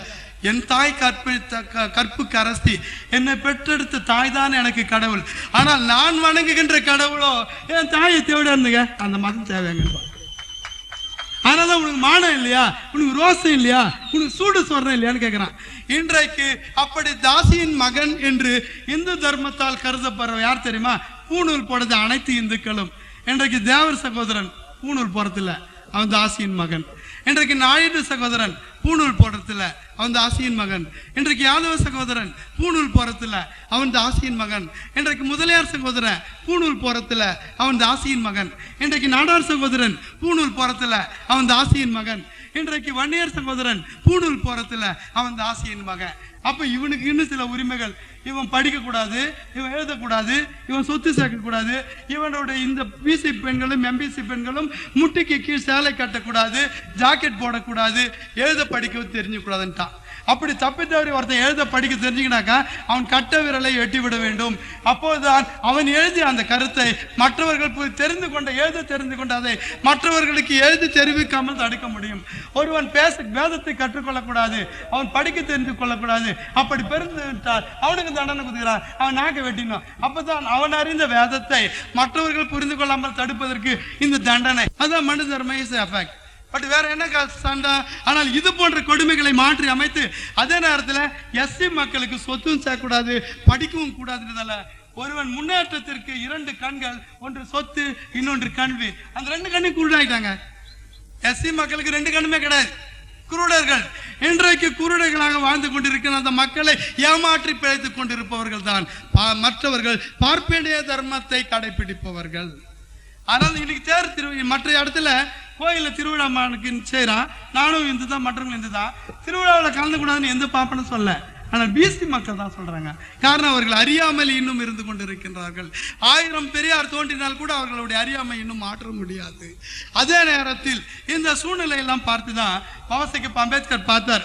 இந்த அரசியல் இந்து தர்மத்தினுடைய வீரத்தை குறைத்து அதை முழுமையாக மாற்றி, இது போல் இந்த நாட்டில் ஏற்றத்தாழ்வுள்ள 2000 ஆண்டுகளாக ஒரு 3% மக்களுக்கு 35% மக்கள் அடிமைகளாகவும் 90% மக்கள் அடிமைகளாக இருக்கின்ற இந்த அவல நிலையை போக்க ஒருத்தன் உயர்ந்தவன் அதோட தாழ்ந்தவன் அதுக்கும் தாழ்ந்தவன் என்கின்ற ஏற்றத்தாழ்வு உள்ள சமூக அமைப்பை மாற்றி சுதந்திரம், சமத்துவம், சகோதரத்துவம் என்கின்ற புரட்சி கருத்துக்களின் அடிப்படையில் ஒரு புரட்சி சமுதாயத்தை அமைக்க இங்கு யாரும் உயர்ந்தவன் இல்ல, எவனும் தாழ்ந்தவன் இல்ல அப்படின்ற நிலைமை உருவாக்கி அன்றைக்கு சொன்னான், யாரு சத்திரிய மட்டும்தான் ஆள்னா, பாப்பா மட்டும்தான் ஆள்னா. அடப்ப எஸ்சியும் ஆள்னா பிசியும் ஆள்னா தான் ரிசர்வேஷன் எஸ்சிக்கும் பிசிக்கும் கொடுத்தாரு. அதனால தான் எஸ்சி எம்பி பிசி எம்பி நிற்கிறாங்க. இன்றைக்கு மரியாதைக்குரிய டாக்டர் கலைஞர் அவன் எம்பி ஆகலாம், எம்எல்ஏ ஆகலாம், முதலமைச்சர் ஆகலாம், பிரைம் மினிஸ்டர் ஆகலாம் என்கின்ற சட்டத்தை அரசியலமைப்பு சட்டத்தின் மூலமாக வழங்கி அன்றைக்கு பார்ப்பனிய தர்மம் பிராமணனும் சத்திரியனும் தவிர வேற யாரும் ஆளக்கூடாது என்கின்ற அந்த பார்ப்பனிய மனு தர்மத்தின் முதுகெலும்பை உடைத்தார். பார்ப்பனர்களும் தலித் மக்களும் ஒன்று சேரக்கூடாது என்கின்ற சூழ்நிலை இருந்தது. அவர்கள் சொத்து சேர்க்கக்கூடாதுன்றான். பிசி மக்களும் எஸ்சி மக்களும் சொத்து சேர்க்கக்கூடாதுன்ட்டான். சொத்து சேர்க்கறது யாருன்னா பார்ப்பனன் சேர்க்கலாம், சத்திரியன் சேர்க்கலாம், செட்டியார் சேர்க்கலாம், பூணூல் போடுறவங்களாம் சேர்க்கலான்ட்டான். பூணூல் போடாதவங்களாம் அடிமை வேலை தான், கொத்தடிமையாக தான் இருக்கணும்னு சொல்லிட்டான். ஆனாலும் கூட பாபாசாஹேப் அம்பேத்கர் அந்த மனு தர்மத்தின் அந்த கடுமையை உடைத்து அதன் முதுகெலும்பு 2000 ஆண்டுகளாக கடவுளால் கூட மாற்ற முடியாது என்று சொல்லக்கூடிய அந்த மாபெரும் கொடுமையை இந்த மண்ணில் ஒழித்து அதன் பிறகு அவர் என்ன செஞ்சாருன்னா, இந்திய அரசியலமைப்பு சட்டத்தின் 314 அதாவது அடிப்படை உரிமையிலேயே அவர்கள் எஸ்சி மக்களும் பின்தங்கிய மக்களும் அவர்கள் மற்ற சமுதாயத்தினுடைய முன்னேற்றத்திற்கு வருகின்ற அளவிற்கு அவர்களுக்கு ஒதுக்கீடு கொடுக்கணும், கவர்மெண்ட்ல வேலை கொடுக்கணும். ஒரு எஸ்சி ஐபிஎஸ் ஆபீசராக்கு, ஒரு பிசி ஐபிஎஸ் ஆபீசராக்கு, ஒரு எஸ்சி எம்பிசி கலெக்டராக்கு, ஒரு பிசி கலெக்டராக்கு என்று சட்டத்தின் மூலமாக சொத்துக்கு உரிமையை தந்து அந்த பார்ப்பனியத்தின் மனு தர்மத்தின் முதுகெலும்பை உடைத்தவர் பாபாசாஹேப் அம்பேத்கர். இது புரட்சி. அருமை சகோதரனே, இதோடு மட்டுமல்லாமல் இப்பேற்பட்ட நிலைமைகள் மட்டுமல்லாமல் இந்த நிலைமைகள் எல்லாம் முழுக்க அதே நேரத்தில் மத சார்பற்று இந்துக்கள் மட்டும்தான் ஆள்னா, இந்துக்கள் இந்தியாவில் இருக்கிற ஒவ்வொரு குடிமகனும் ஆளலாம் அப்படின்னாக்கா யார் அப்படின்னா, நீ பிராமின் சொல்ற, நீ இந்த நாட்டுக்கு மண்ணின் மைந்தன்ல, நீ எங்க கைப்பர் பழமையில வெளிநாட்டுல இருந்து வந்தவன். ஆனால் இன்றைக்கு முஸ்லீமா இருக்கிறவங்க கிறிஸ்துவனா இந்த மண்ணின் மைந்தன்டா அப்படின்னு சொன்னார். 600 ஆண்டுகள் முஸ்லீம் ஆட்சியிலும் 300 ஆண்டுகள் வெள்ளையன் ஆட்சியிலும் அந்த சூழ்நிலையில் பார்ப்பனிய தர்மத்தினால் அவமானப்படுத்தப்பட்ட தலித் மக்கள், பின்தங்கிய மக்கள் தாங்கள் சுயமரியாதை பெற்றுக்கொள்ள மதம் மாறுவதை தவிர வேறு வழி இல்லை என்று இந்து மதத்திலிருந்து முஸ்லிம் மதம் மாறினான், இந்து மதத்திலிருந்து கிறிஸ்துவ மதத்திற்கு மாறினான். நாம் விடுதலை பெற்று கூட ஒரு பாரசீகத்தை மிக அதிர்ச்சிக்குள்ளாக்கி ஒரு செய்தி, திருநெல்வேலி மாவட்டத்தில் தலித் மக்கள் முஸ்லிம்களாக மாறினார். பார்ப்பனிய இந்துக்களின் கொடுமை தாங்காமல், ஜாதி வரி தாங்காமல் என்று நாம் பார்த்திருக்கின்றோம். ஆக இப்ப நம் கண் முன்னாலே எப்படி நடக்குதுன்னா, 600 ஆண்டுகள் முஸ்லிம் ஆட்சியிலும் 300 ஆண்டுகள் கிறிஸ்துவ ஆட்சியிலும் எவ்வளவு மக்கள் தங்களுடைய சுயமரியாதையை காப்பாற்றிக் கொள்ள இந்து மதத்திலிருந்து தங்களை விடுவித்துக் கொள்ள மதம் மாறினார்கள். ஆக இவர்கள் மண்ணின் மைந்தர்கள். ஆக இந்த மதம் மாற்றத்தை நீ மறுக்க வேண்டும் என்று சொன்னால் தீண்டாமையை நீ கடைபிடிக்காத, டாக்டரின் ஆஃப் சதுர்வர்ணி அழித்து விடு, இந்திய மக்கள் அனைவரும் ஒருவர் என்று சொல் என்றார். அதற்கு நீ ஏற்றுக்கொள்ள மாட்டாய். அதனால் மத சார்பற்ற தன்மை, அனைத்து மக்களும் இந்த மண்ணின் மைந்தர்கள் என்ற ஒரு சூழ்நிலை உருவானது. அருமை சகோதரனே, முதலில் இந்த மண்ணில் உருவான மதம் இந்து மதம். ஆனால் அந்த மதத்தின் கொடுமைகளை எதிர்த்து தான் புத்த மதம் உருவானது, ஜைன மதம் உருவானது, பிற்காலத்தில் சீக்கிய மதம் உருவானது. அனைத்து மதங்களும் அப்புறம் இந்திய மண்ணில் உருவான மதங்கள். அதற்கடுத்து வெளிநாட்டு மன்னர்கள் ஆண்ட போது அவர்கள் மதம் சரியான மதம், சமத்துவத்தின் மதம் என்று புரிந்து கொண்டு முஸ்லிமுக்கு கிறிஸ்தவத்திற்கு மாறினார்கள். ஆக இந்து மதத்திலிருந்து தான் இவ்வளவு மாற்றமே ஒழிய மற்ற மதத்திலிருந்து யாராவது இந்து மதத்துக்கு மாறிக்கிறாங்களா? நன்றாக யோசித்து பாருங்கள். இது ஒன் வே டிராபிக். போதான் முடியும், வர முடியாது. ஆனா அங்கிருந்து ஏன்னா யாரெல்லாம் இங்கிருந்து போதான் விரும்புறான். அந்த அளவுக்கு சமூக கொடுமைகளும் அநீதிகளும் வறுமையும் எனக்கு நீ பரிசாக தருகின்றாய். நான் இந்து கடவுளை விரும்புகின்றேன். நான் நல்லா இருக்கணும், பண்ணாடி பண்ணலாம், நல்லா சோறு வரணும், வறுமை இருக்கக்கூடாது, நல்லா சாப்பிட நினைச்சிட்டு தான் வணங்க கடவுளை சேரா. நீ சேர்ந்ததுமே நீ சொத்து சேர்க்கக்கூடாது, நீ வறுமையில் இருக்கணும் அப்படின்ட்டு சொல்லுகின்ற ஒரு மதத்தை எவன் விரும்புவான்? ஆக இந்தியாவில் இன்றைக்கு 60% மக்கள் வறுமை கோட்டின் கீழ் இருக்கிறார்கள் என்று சொன்னால் அது இந்த நாட்டு மக்கள் செய்த தவறு அல்ல, இந்திய நாடு செய்த தவறு அல்ல, இந்தியா வறுமை உள்ள நாடு அல்ல, இந்தியா வளமான நாடு.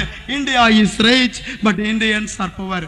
இந்தியா வளமுள்ள நாடுதான், ஆனால் இந்திய மக்கள் தான் வறுமையில் வாடுகின்றார்கள். அந்த வறுமைக்கு காரணம் இந்த இந்திய மக்களில் 90% மக்களுக்கு இந்து மதம் வறுமையை உனக்கு பரிசாக அளித்திருக்கின்றது, அறியாமையை உனக்கு பரிசாக அளித்திருக்கின்றது. 2000 ஆண்டுகளாக யாராலும் மாற்ற முடியாத இதை பாபா சாஹேப் அம்பேத்கர் அவர்கள் தன்னுடைய ஒரே ஒரு மனிதன் தன்னுடைய பேனாவின் திறமையினால் ஒரு புதிய மாற்றத்தை, ஒரு புரட்சிகரமான மாற்றத்தை, ஒரு இந்து மதத்தின் அடித்தளத்தையே உடைத்தெறிந்து ஒரு புரட்சிகரமான சமுதாயத்தை, சுதந்திரம், சமத்துவம், சகோதரத்துவம் என்ற அடிப்படையில் கொண்டு வந்தார். அதை எதன் மூலம் செய்தார் என்றால் இந்திய அரசியலமைப்பு சட்டத்தின் மூலமாக செய்தார். இதனால் தான் இன்றைக்கு பார்ப்பனிய வர்க்கம், RSS குழந்தையான அரசியல் குழந்தையான பிஜேபி போன்றவர்கள் எல்லாம் ஐயோ மறு ஆய்வு செய்வது என்பது மீண்டும் RSS லட்சியம்னா. RSS சீஃப் மிஸ்டர் யாரது அவர் இல்ல, இப்ப இருக்கிற நாம் மீட் பண்ணது டியோரஸ் பாலா சாஹிப் தேவரஸ் என்கின்ற RSS தலைவர் ஒருவரை நான் சந்தித்தேன். அப்போது எங்களை என்னை நீங்க RSSல சேருங்கன்னு கூப்பிட்டாங்க. அவங்க தான் கூட்டி போனாங்க எங்க சேத்பேட் ஆபீஸ்ல. நான் கேட்டேன், நீங்க எங்களை சேரன்னு கூப்பிட்டுக்கிறீங்க, உங்க கட்சியின் லட்சியம் தான் கேட்டேன். To unite Hindu people and establish Hindu ராஜ்னார். இந்து மக்களை ஒன்று சேரணும், இந்து ராஜ்யத்தை உருவாக்கணும்னார். அப்போ whom you consider as Hindus, யாரார நீங்க இந்துக்களாக கருதுகிறீர்கள் என்று கேட்டேன். அவர் சொல்றார், those who following the religion, the gospel of Hindu religion are called Hindus. Do you consider SC மக்கள் இந்துவான? ஆமானார். Do you consider Sikhs Hindus? ஆமானார். Do you consider Buddhist Hindus? ஆமானார். அப்ப do you consider Christian and Muslim Hindus? Though they are foreigners, foreign religion. அப்ப நான் கேட்டேன், I accept your policy, aim, but if you are considering SC people as Hindus, why you are not allowing SC people to enter into Hindu temple? Hindu மக்களை நீங்கள் இந்துக்களை, SC மக்களை, தலித் மக்களை நீங்கள் இந்துக்களாக கருதினால் இந்து கோயிலுக்குள் ஏன் அவர்களை நுழைய மறுக்கிறீர்கள் என்று சொல்லும் போது அவர் சொன்னார், we did a great mistake in the past, now we want to rectify it. கடந்த காலத்தில் ஒரு மிகப்பெரும் தவறை நாங்கள் செய்துவிட்டோம், அதை நாங்கள் இப்போது மீண்டும் திருத்திக் கொள்ள விரும்புகிறோம். இன் வாட் வே? அப்படின்னா you are accepting reservation. I accept reservation for SCs, but I don't want to accept reservation for BCs. நான் SC மக்களுக்கு ரிசர்வேஷன் கொடுக்கிறேன், ஆனால் BC மக்களுக்கு ரிசர்வ் கொடுக்கிறது ஒத்துக்க மாட்டேனார். ஆனால் BC மக்கள் பாபா சாஹேப் அம்பேத்கர் அவர்கள் இந்திய அரசியலமைப்பு சட்டத்தின் 340வது பிரிவின் கீழ் BC மக்களுக்கும் ஒதுக்கீடு வழங்க வேண்டும் என்று ஒரு சட்ட பிரிவினை ஏற்படுத்திய காரணத்தினால் அன்றைக்கு VP சிங் ஆட்சி காலத்தில் அன்றைக்கு மக்கள் நல்வாழ்வு அமைச்சராக இருந்த, வெல்ஃபேர் மினிஸ்டராக இருந்த டாக்டர் ராம்விலாஸ் பாஸ்வான் அவர்கள் அதாவது மண்டல் பரிந்துரை, பின்தங்கிய மக்களுக்கான மண்டல் பரிந்துரை ஏற்றுக்கொள்ள வேண்டும் என்று ஒரு முடிவினை ஏற்படுத்தி தீர்மானம் கொண்டு வந்தது. அப்போது பிஜேபியினுடைய ஆதரவோடு அந்த கட்சி ஆட்சியில் இருந்த காரணத்தினால் மண்டல் கமிஷன் தீர்மானம் நிறைவேற்றப்பட உடனடியாக RSS அடக்குமுறைக்கு, அதனுடைய லட்சியத்துக்கு எதிரான செயல் என கருதி அவருடைய உத்தரவுக்கு ஏற்ப அத்வானி அவர்கள் ரத யாத்திரை சென்று அந்த VP சிங் ஆட்சிக்கு கொடுத்த அதிக ஆதரவை வாபஸ் பெற்றுக்கொண்டு அதை கவிழ்த்தார் என்பதை நாம் பார்க்க வேண்டும். ஆக இவைகள் எல்லாம் என்ன காரணம் என்று சொன்னால், எந்த ஒரு RSS லட்சியங்களை நிறைவேற்றுவதற்கு தான், இந்து மதத்தை மீண்டும் இந்தியாவில் கொண்டு வருவதற்கு தான், இந்து மதத்தில் முஸ்லிம் அதாவது ஜாதி கொடுமைகள் இருக்க வேண்டும், உயர்ந்தவன் தாழ்ந்தவன் இருக்க வேண்டும், முதலாளித்துவம் இருக்க வேண்டும் என்கின்ற காரணத்தினால்தான் இன்றைக்கு அந்த பிஜேபியினுடைய RSS அரசியல் பிரிவான பிஜேபி இந்த சட்டங்களை கொண்டு வர, மீண்டும் மனு தர்மத்தை கொண்டு வர, மீண்டும் ஏழை பணக்காரனாக ஆக்க, மீண்டும் BC மக்களை சன்னா பிராஸ்டியூட் என்று கூற, மீண்டும் தலித் மக்களுக்கு கண்களையும் குருடாக்க ஒரு பெரும் சூழ்ச்சியும் நடந்து கொண்டிருக்கின்றது. அது பிஜேபியின் மூலமாக செயலாற்றப்படுகின்றது என்பதை நாம் மறந்துவிடக்கூடாது. அருமை சகோதரனே, இந்த நிலைமையை மாற்றி அமைக்கத்தான் பாபா சாஹேப் அம்பேத்கர் இப்படிலாம் பின்னால இவனுக்கு பண்ணுவான்னு தெரிஞ்சுதான் இந்திய அரசியலமைப்பு சட்டத்துல இந்த ரெவியூ மறு ஆய்வுன்றதுக்கு சிறிது கூட வாய்ப்பு கொடுக்காமல் அவர் தடுத்து நிறுத்தி விட்டார் என்பதை நாம் புரிந்து கொள்ள வேண்டும். இப்படி பாபா சாஹேப் அம்பேத்கர் உலகிலேயே ஒரு மிக பெரும் புரட்சியை, இந்து மதத்தின் அடித்தளத்தை உடைத்தெறிந்து ஒரு சமதர்ம சமுதாயத்தை மாற்றி அமைத்தார். அதுக்கு அரசியலமைப்பு சட்டம் காரணமாக இருந்தது என்ற காரணத்தினால்தான் அதை மாற்றி அமைக்க, அதை உடைக்க அவர்கள் அதிகாரம் இல்லாக்கட்டும் அவர்கள் முயற்சி செய்து கொண்டு இருக்கின்றார்கள் என்பதை நாம் பார்க்க வேண்டும். இந்து மதத்தின் செக்குலர் ஸ்டேட் என்ற தன்மையை உடைக்கத்தான் அன்றைக்கு பாபா சாஹிப் அம்பேத்கர் அவர்கள் இறந்த தினமான எந்த நாள், டிசம்பர் 6ஆம் தேதி அன்று பாபர் மசூதியை உடைத்தார்கள். காரணம் என்னன்னா, இந்த அம்பேத்கர் தான் அரசியலமைப்பு சட்டத்தின் மூலமாக கொஞ்சம் இந்திய அரசியலமைப்பு சட்டத்தின் மூலமாக என்ன செய்யறாரு பாபா சாஹேப் அம்பேத்கர், இந்த இந்து மக்களினுடைய அதிகாரத்தையும் அவருடைய ஆதிக்கத்தையும் குறைக்க வேண்டும் என்பதற்காக, முஸ்லிம்களும் கிறிஸ்தவர்களும் சமமாக வாழ வேண்டும் என்பதற்காக அவர் அரசியலமைப்பு சட்டத்தில் சமதர்மம் கொண்டு வர, மதசார்பற்ற தன்மை கொண்டு வந்து விட்டார்.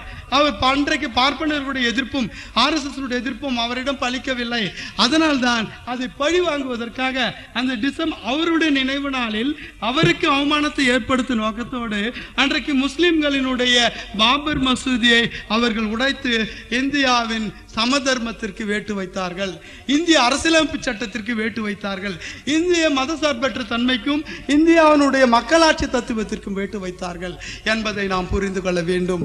அதனால்தான் அந்த பார்ப்பனர்களுடைய நிலைமை இவ்வளவோ அவர்கள் என்ன மாற்றத்தை இந்நாட்டில் கொண்டு வர விரும்புகிறார்களோ அந்த மாற்றத்தை அரசியலமைப்பு சட்டத்தின் 368வது பிரிவின் கீழ் செய்ய முடியும் என்று தெரிந்தும் கூட அவர்கள் வேண்டும் என்றே சொல்கிறார்கள் என்று சொன்னால் அதுக்கு காரணம் எனக்கா, இது பாபா சாஹேப் அம்பேத்கரால் எழுதப்பட்டது, அட்லீஸ்ட் ஒரு பேராவது இருக்கக்கூடாது அப்படின்ற எண்ணத்தினால் தான்.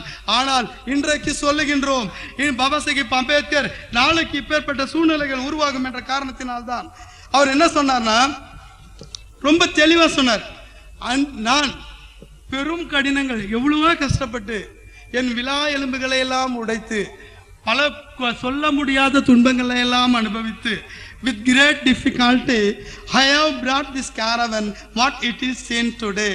Let the caravan march on despite the hurdle that may come in its way. If my lieutenants are not able to take the caravan again, they should leave it there, but in no circumstance should they allow the caravan to go back என்று சொன்னார்.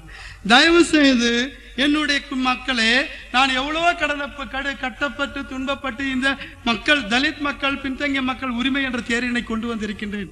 இதை எனக்கு பிறகு இந்த சமுதாயத்தின் தளபதிகளான அண்ணன் பசுபதி பாண்டியன் அவர்களும் சகோதரர் பாக்கியராஜ் அவர்களும் மற்றும் தலைவர்கள் என்று சொல்லக்கூடிய லெட்டர் பேட் தலைவர்கள்லாம் இனிமேல் ஓய்ச்சிடலாம், அவங்களாம் இருக்கக்கூடாது.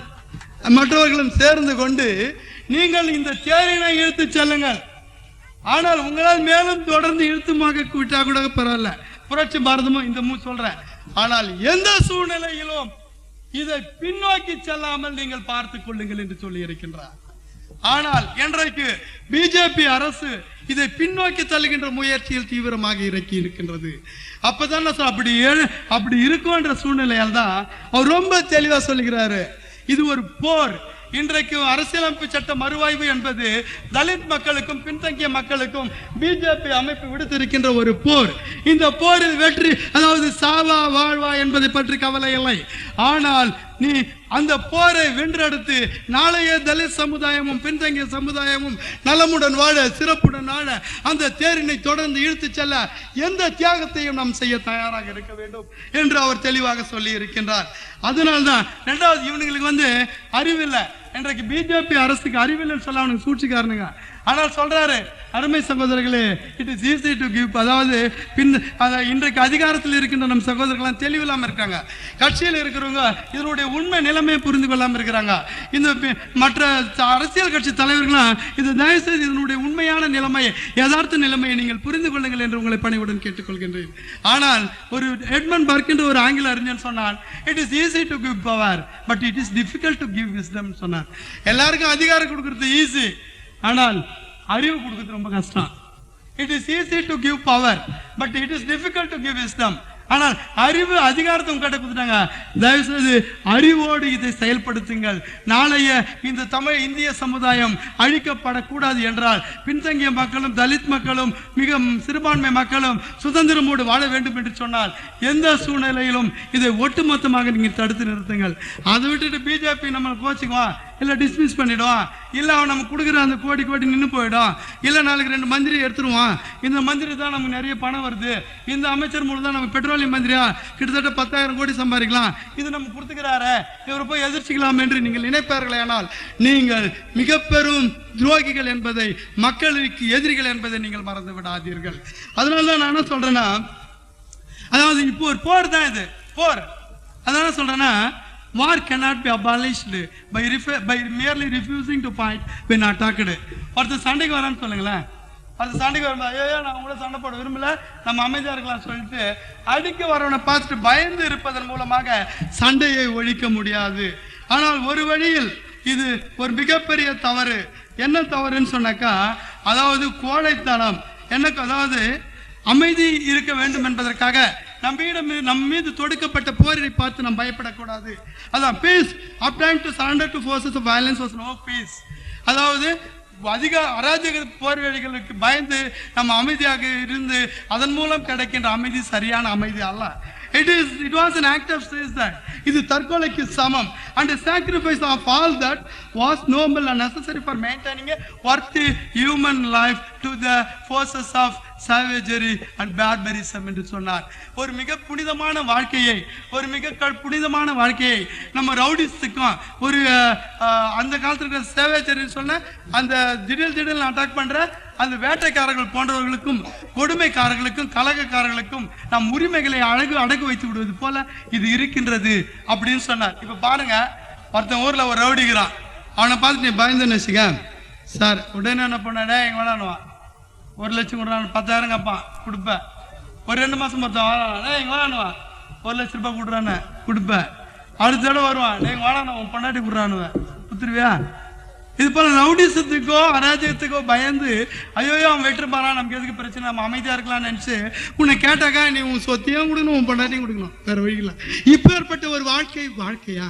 இது ஒரு கேவலமான வாழ்க்கை, இது வாழ்க்கையே தேவையில்லை அப்படின்னு பாபா சாஹேப் அம்பேத்கர் சொல்றார். சொல்லிட்டு என்ன சொல்றாரு, war cannot be abolished by merely refusing to fight when attacked. ஒருத்தர் சண்டை போட வரும்போது என்ன சண்டை போட மாட்டேன்னு சொல்றதுனால சண்டையை ஒழிக்க முடியாது சகோதரா. To abolish war, you have to fight and win the war and establish a just peace. சண்டை ஒழிக்கணும்னாக்கா அந்த சண்டையை நீ போட்டு தான் தீரணும், அது பிறகு அவனை தோற்கடிச்சு தான் தீரணும். அதன் மூலம் ஒரு மிகப்பெரிய நீதியை, ஒரு மிகப்பெரிய அமைதியை, இந்த நிலையில்லாத அமைதியை இந்த நாட்டு மக்களுக்கு நீ வழங்க வேண்டும் என்று சொல்லி இருக்கின்றார். இதைத்தான் மாசத்தும் கூட சொன்னார். என்ன சொன்னார்னா, piece, everlasting peace can be achieved only by gun. அதாவது சுதந்திரமா, நிலையான சுதந்திரம், அதாவது அமைதியா, நிலையான அமைதியா, மகிழ்ச்சியா, நிலையான மகிழ்ச்சியா அடைய வேண்டும் என்று சொன்னால் அது துப்பாக்கி முனையில் தான் என்று சொன்னார். அதைத்தான் இன்றைக்கு பாக்கியராஜ் பாம்பு முனையில் சொல்றாரு, வேற ஒண்ணு இல்லைங்க. அருமை சகோதரனே, நீங்கள் நன்றாக புரிந்து கொள்ளுங்கள். அதோடு மட்டுமல்லாமல் என்னதான் சொர்ணல் அதை நம்மளை பார்த்து சொல்றாரு பாபா சாஹேப் அம்பேத்கர். அதான் என்ன சொல்ற தெரியுமா, யாரும் பலியிடுறாங்க, goats are offered for sacrificing offerings, not lions. ஆடுகளை தான் பலியிட விரும்புகிறார்கள். பலியிடுறதுக்கு எதை கொடுக்குறாங்க, ஆட்டை தான் கொடுக்குறான், சிங்கத்தை கொடுக்கவும் இல்லை. இப்ப போய் பாய் கூப்பிட்டு ஒரு ஆடு பிடிச்சினா பலி கொடுங்கன்றாரு வச்சுக்கோ, அவன் ஒரு ஆடு போனா ஒரே குழந்தை கூட போய் பிச்சு வந்துடலாம், பேன்னு போது பிடிச்சாரு போது வந்தா ஒரே வெட்டுறான் பலிட்டுறான். ஆனா ஒரு சிங்கத்தை போய் பிடிச்சின்னு யாருன்னு அனுப்பேன், ஒரு 10 பேர் தான் அனுப்பேன், ஒரு 100 பேர் தான் அனுப்பேன், யாரும் பிடிக்க முடியுமா? போறவன் அதுக்கு பலி ஆயிடுவான். அதனால என் அருமை சகோதரா, நீ கோழையா இருக்கல தான் உன்னை அடிச்சுக்கின்னு இருப்பான், உன்னை வெட்டிக்கின்னு இருப்பான், உன்னை குத்திக்கின்னு இருப்பான். ஆனால் அப்படி உன்மீது திட்டமிட்டு அராஜகம் திணிக்கப்படுமே ஆனால், உன்மீது திட்டமிட்டு பாதிப்புகள் ஏற்படுமே ஆனால், உன் வீடுகள் தொடர்ந்து கொளுத்தப்படுமே ஆனால், உன் குடிசைகள் தொடர்ந்து எரிக்க தொடர்ந்து சூறையாடப்படுமே ஆனால், you declare war, you fight and win the war. அதற்காகத்தான் நீங்க வீர தளபதிகள் தயாராக இருக்கின்றார்கள் என்று சொல்லிக்கொள்ள நான் கடமைப்பட்டு இருக்கின்றேன். அருமை சகோதரனே, இதோடு மட்டுமல்லாமல் நாளைய உலகம் நமக்காக காத்திருக்கின்றது. அது உன் மனதில் இருக்கின்ற கோழைத்தனத்தை மட்டும் நீ ஜஸ்ட் தூக்கி வச்சுட்டு வேற ஒண்ணு இல்ல. நான் ஒரு நாள் கேரளாவுக்கு போயிருந்தேன். அப்போ ஒரு இடத்துல ஒரு கொட்டேஷன் பார்த்தேன். என்ன கொட்டேஷன்னா, no force will stop that, no force will stop his advance who is not aware of his death ன்னு சொல்லியிருக்கு. எவன் ஒருவன் தன் உயிரை மறந்து தன் இனத்தின் விடுதலைக்காக போராடுகின்றானோ அவன் முன்னேற்றத்தை தடுக்கின்ற சக்தி உலகத்திலே யாருக்கு இல்லடான்ட்டான். இந்த மண்ணுக்கு சொந்தக்காரன். இதை அவனை எதிர்க்கின்ற பலம் வல்லமை மற்றவர்களை காட்டிலும் எனக்குத்தான் உண்டு என்று நினைய். அவர்களை வெளியாற்ற வேண்டியது காலத்தின் கட்டாயம் என்று நினைய். கடந்த 2000 ஆண்டுகளாக உனக்கு கிடைக்கப்பட்ட கொடுமைகளுக்கு ஒரு மிகப்பெரிய பாடம் கற்பிக்க வேண்டும், ஒரு மிகப்பெரிய வெஞ்சன்ஸ் எடுக்க வேண்டும் என்று நினைய். அதற்காக நீ போராடு, உன் உயிரை பணம் வைத்து போராடு. நீ இழப்பதற்கு ஒன்றுமில்லை உன் விடுதலையை தவிர என்பதை நீ புரிந்து கொள்ள சகோதரா. இதைத்தான் இன்றைக்கு நாம் சொல்லிக் கொண்டு இருக்கின்றோம். என் அருமை சகோதர சகோதரிகளே, எந்த சூழ்நிலையிலும் நாளைக்கு அரசியல் கட்சிகள் இன்றைக்கு ஏன் தலித் மக்களை விரும்பவில்லை என்று சொன்னால், இன்றைக்கு இருக்கின்ற அரசியல் கட்சிகள் எல்லாம் பின்தங்கிய, மிகவும் பின்தங்கிய தலைமையின் கீழே இறங்குகின்ற கட்சிகள். இவர்கள் தலித் மக்கள் ஒரு அரசியல் அங்கீகாரத்தை பெற்றுவிட்டால் நாளைக்கு அவர்கள் ஆட்சிக்கு வர முடியாது என்பது அவர்களுக்கு தெளிவாக தெரியும். அதனால்தான் இன்றைக்கு இவங்க முதுகு மேல் நம்ம சவாரி செஞ்சுங்கிறோம். நீங்க பணம் பரவாயில்ல கொஞ்சம் இறங்குற நீ வேணான்னாக்கா, ஐயோ நாளைக்கு அவன் நம்ம முது மேல சவாரி செய்வான், அவன் பயப்படுறான். இதுதான் உண்மை. நாம் புரட்சி செய்யணும் புரட்சி செய்யணும்னு சொல்றது வாயோடு நின்று விடக்கூடாது, அது செயல்படுத்தப்பட வேண்டும். என் உடலில் ஒரு சொட்டு இரத்தம் இருக்கும் வரையிலும் இந்த புரட்சியை நாங்கள் சந்தித்து தான் தீர்வோம். 2000 ஆண்டுகளாக தலித் மக்கள் பெறாத உரிமையை இன்றைக்கு இந்த தளபதிகள் அடுத்து நம்ம இப்ப செய்வோம், ஒரு 50 வருஷத்துக்கு பொறுத்து பாங்கன்னு நினைக்க கூடாது. இதை செய்ய வேண்டும், இன்றே செய்ய வேண்டும், நம் கண் முன்னாலேயே செய்ய வேண்டும். அந்த மாற்றத்தை நாம் பார்க்க வேண்டும். ஏனென்றால் நாளைய சகோதரன் கோழையாக கூட இருக்கலாம். உனக்கு வீரம் இருக்கின்றது, உனக்கு தைரியம் இருக்கின்றது, உனக்கு லட்சியம் இருக்கின்றது, உன்னை செல்ல வேண்டிய பாதை தெளிவாக தெரிகின்றது. எதிர்ப்பவனை அடித்துக்கொள், அவன் எவ்வளவு கவலை இல்ல. உன் விடுதலையை எதிர்ப்பவனை நீ கொலை செய். இதை நான் கூட சொல்லுங்க, மகாபாரதாங்க சொல்லுது, பகவத்கீதை சொல்லுது. பகவத்கீதையில என்ன சொல்றார் தர்மரர்? சாரி, அர்ஜுனனும் அதாவது பாண்டவர் படையும் கௌரவ படையும் போல் நின்று கொண்டிருக்கும் போது ஒரு 10 வருஷம் வெளியே போயிட்டு வந்ததுக்காக திரும்பி வந்தால் உன் மண்ணை அவன் கொடுக்க மாட்டேன்றதுக்காக கிருஷ்ணன் என்ன பண்றான், எங்கடா சண்டை போறதுன்னு அர்ஜுனன் எங்கடா சண்டை போறதுன்னு யோசிக்கிறான். எதிரில் பார்த்தா எல்லாம் அவன் மாமன் வச்சான். இங்க துரியோதனை யாரானா அவன் பெரிய அப்பா புள்ள, பீஷ்மர் யாரானா அவன் தாத்தா, இருக்கெல்லாம் அத்தை புள்ள அக்கா புள்ள. இவங்களை எப்படினா நம்ம அடிக்கிறது? இவெல்லாம் நம்ம ரத்தமாச்ச, சரி இவனுக்கு விட்டுருவான், நம்ம காட்டுக்கே போயிடலான்னு போங்க நினைக்கிறான். அப்ப கிருஷ்ணன் இந்துக்களின் கடவுள் god, I am the god, கடவுளா நான் தான் கடவுள் என்று சொல்லக்கூடிய கிருஷ்ணன் என்ன சொல்றாருன்னா, சரியா சொல்றாரு. அடப்பாவி, நீ உன் சொந்தக்காரனே நினைக்காத, நீ போயிட்டு வந்து நாட்டு கொடுக்குறனாலே மண்ணை கொடுக்குறான்னு சொல்ல கொடுக்கல. அப்ப அவன் தர்மத்தை மீறி விட்டான், நீதியை மீறி விட்டான். அநீதி இன்றைக்கு தலைவிரித்தாடி கொண்டிருக்கின்றது. இந்த போரின் மூலமாக இந்த உலகம் நீதியை புரிந்து கொள்ள வேண்டும், அநீதியை எதிர்த்து மக்கள் போராட வேண்டும். அதற்காக நீ உயிர் தியாகம் செய்தால் கூட பரவாயில்லை. உன் எதிரி அண்ணன் தம்பி மாமன் மச்சான் காப்பாத நினைக்காத, ஒரு தர்மத்தை பாதுகாக்க அவர்களை கொலை செய் கொலை செய் கொலை செய் என்றான். தாயங்கடா நீ கொலை செய்யற, உன் உருவத்தில் நான் தானே கொலை செய்யறேன், அவன் சாவரவன் அவன் இல்லடா, அவன் உருவத்தில் நான் தானே சாவறேன், அதனால எல்லாமே நான், நீ கொலை செய் என்று தெளிவாக சொல்லுகின்றான். அதுதான் இன்றைக்கு இந்து மதத்தின் மிக புனித நூலான பகவத்கீதையாக இருந்து கொண்டிருக்கின்றது. நான் கூட இருந்துதான், பசுபதி பாண்டியன் கூட இருந்துதான், பாக்கியராஜ் அண்ணன் இருந்துதான். இவன் 10 வருஷம் தண்டனைக்கே கொலை செய்யறான்றான். 2000 வருஷமா என்னிடம் அடிமைப்பட்டு இருக்கின்றது. அதுக்கு எத்தனை முறை கொலை செய்யணும் சொல்லுங்க? நான் ஃபாலோ த இந்து ரிலிஜன், நான் இந்து மதத்தை ஃபாலோ பண்றேன். இந்து கடவுளான கிருஷ்ணன் தான் எனக்கு கடவுள். அவர் எனக்கு தெளிவா சொல்லிட்டாரு, உன் கொடுமையில தீர்னாக்கா உனக்கு மற்ற கட்சி பண்ண மாட்டான். நீ 50 வருஷம் சுதந்திரம் ஆனாலும் உன் நிலைமை தான். இந்தியா விடுதலை பெற்றாலும் இந்திய நாட்டில் தலித்தாக நீ இன்னும் அடிமையாகத்தான் இருந்து கொண்டிருக்கின்றாய். சுதந்திர நாட்டில் நீ அடிமையாக இருந்து கொண்டிருக்கின்றாய். உன் உரிமை மறுக்கப்படுகின்றது, உன்னுடைய உயர்வு தடுக்கப்படுகின்றது, உன்னுடைய பாதை தடுக்கப்படுகின்றது. இதை சரி செய்ய வேண்டும் என்று சொன்னால் நீ கொலை செய் கொலை செய் கொலை செய் என்று நான் சொல்லுகின்றேன். அதைத்தான் இனி நாங்கள் ஃபாலோ பண்ண போறோம். என்ன பண்ற பண்ணிக்க பற்றி கவலையே இல்லை. ஏனென்றால் எனக்கு இன்னும் அப்படி நீ சொல்ற தவறுன்றியா, பகவத்கீதை தடசி பார்க்கலாம். ஏன்னா அதுதான் இன்னும் இருக்குது, அந்த மதத்தை தான் இன்னும் ஃபாலோ பண்ற. உனக்கு தைரியம் இருந்தால் பகவத்கீதையை தடை செய். பிஜேபி அரசே, நீ பகவத்கீதையின் ஆதரவில் தான் ஆட்சி செய்கின்றாய். அதே பகவத்கீதை கொடுக்கின்ற தைரியத்திலும் அந்த பகவத்கீதை கொடுக்கின்ற காஸ்பல் படி தான் ஆட்சி செய்கிறேன். எனக்கும் அதே பகவத்கீதை தான் சொல்லிக்குது, உன் கொடுமைகள் மறைய, உனக்கு இழக்கப்பட்டிருக்கிற அநீதிகள் மறைய. 10 வருஷத்துக்கு அவனை கொலை பண்ண சொல்லிக்கிறேன். 2000 வருஷம் முட்டாளாகிறீங்களா? முட்டாள், கொலை செய்யுங்கடா, என்னடா போயிட்டு போகுதுன்றான். அது தப்பு. இது நாளைய புரட்சி பாரதம் எழுத இருக்கின்ற வரலாறு என்பதை இங்கு சொல்லிக்கொள்ள விரும்புகின்றேன். என்னை பொறுத்தவரையில சகோதரர் பார்வேந்தன் சொன்னாரு, நான் முதலமைச்சர் ஆனா சகோதரர்கள் 2 பேரும் சப்போர்ட். எனக்கு அந்த எண்ணமே இல்லை. முதலமைச்சர் ஒரு தலித் வர வேண்டும், அவன் யாரா இருந்தாலும் பரவாயில்ல, அடிப்படையை மாற்றி அமைக்க வேண்டும். இந்த நாடு விடுதலை பெற்று 50 ஆண்டுகளாக இருந்தும் கூட 35% மக்கள் தலித்தாக இருந்தும் கூட இவன் ஆட்சிக்கு வர முடியாது என்ற நிலையை மாற்றி அமைத்து எந்த ஒரு தலித்தாவது ஆட்சிக்கு வர வேண்டும், அதற்காக ரத்தம் சிந்த நாம் தயாராக இருக்க வேண்டும் என்று இங்கு நான் சொல்லிக்கொள்ள கடமைப்பட்டு இருக்கின்றேன். பாபாசாஹேப் அம்பேத்கர் தெளிவா சொல்றாரு, you use 2 weapons. It's a democracy. What is democracy? ஒருத்தர் சொன்னா democracy is by the people, for the people, of the people. இது ஆபிரகாம் லிங்கன் சொன்னா, மக்களுக்காக மக்களில் மக்களால் ஆளப்படுகின்ற ஆட்சி மக்களாட்சின்னா. அப்புறம் என்னன்னு சொன்னா, டெமோக்ரஸி இஸ் ரூல்டு பை மெஜாரிட்டினா, பெரும்பான்மை மக்களால் ஆளப்படுகின்ற ஆட்சிக்கு மக்களாட்சின்னு சொன்னா. அப்புறம் இன்னொரு காரியம் என்ன சொன்னா, democracy is a government by discussion. Democracy is a government by discussion. அதான் பார்லிமெண்டரி ஃபார்ம் ஆஃப் கவர்மெண்ட். டெமோக்ரஸிக்கு என்னன்னா, அது விவாதத்தின் மூலமாக ஒரு தெளிவான முடிவுக்கு வரும். அதுதான் democracy is a government by discussion அப்படின்னு சொன்னா.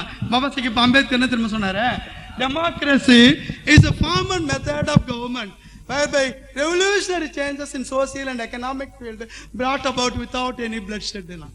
Democracy is a form and method of government whereby revolutionary changes in social and economic field brought about without any bloodshed. ரத்தம் சிந்தாமல் சமூக பொருளாதாரத்தில் அடிப்படை மாற்றங்களை உருவாக்குகின்ற, புரட்சிகரமான மாற்றங்களை உருவாக்குகின்ற ஒரு அமைப்பிற்கு பேர் தான் மக்களாட்சி என்று பாபாசாஹேப் அம்பேத்கர் சொன்னார். ஆனால் மக்களாட்சி தத்துவத்தின்படி நாம் இவ்வளவு 50 வருஷம் காத்திருந்தோம்.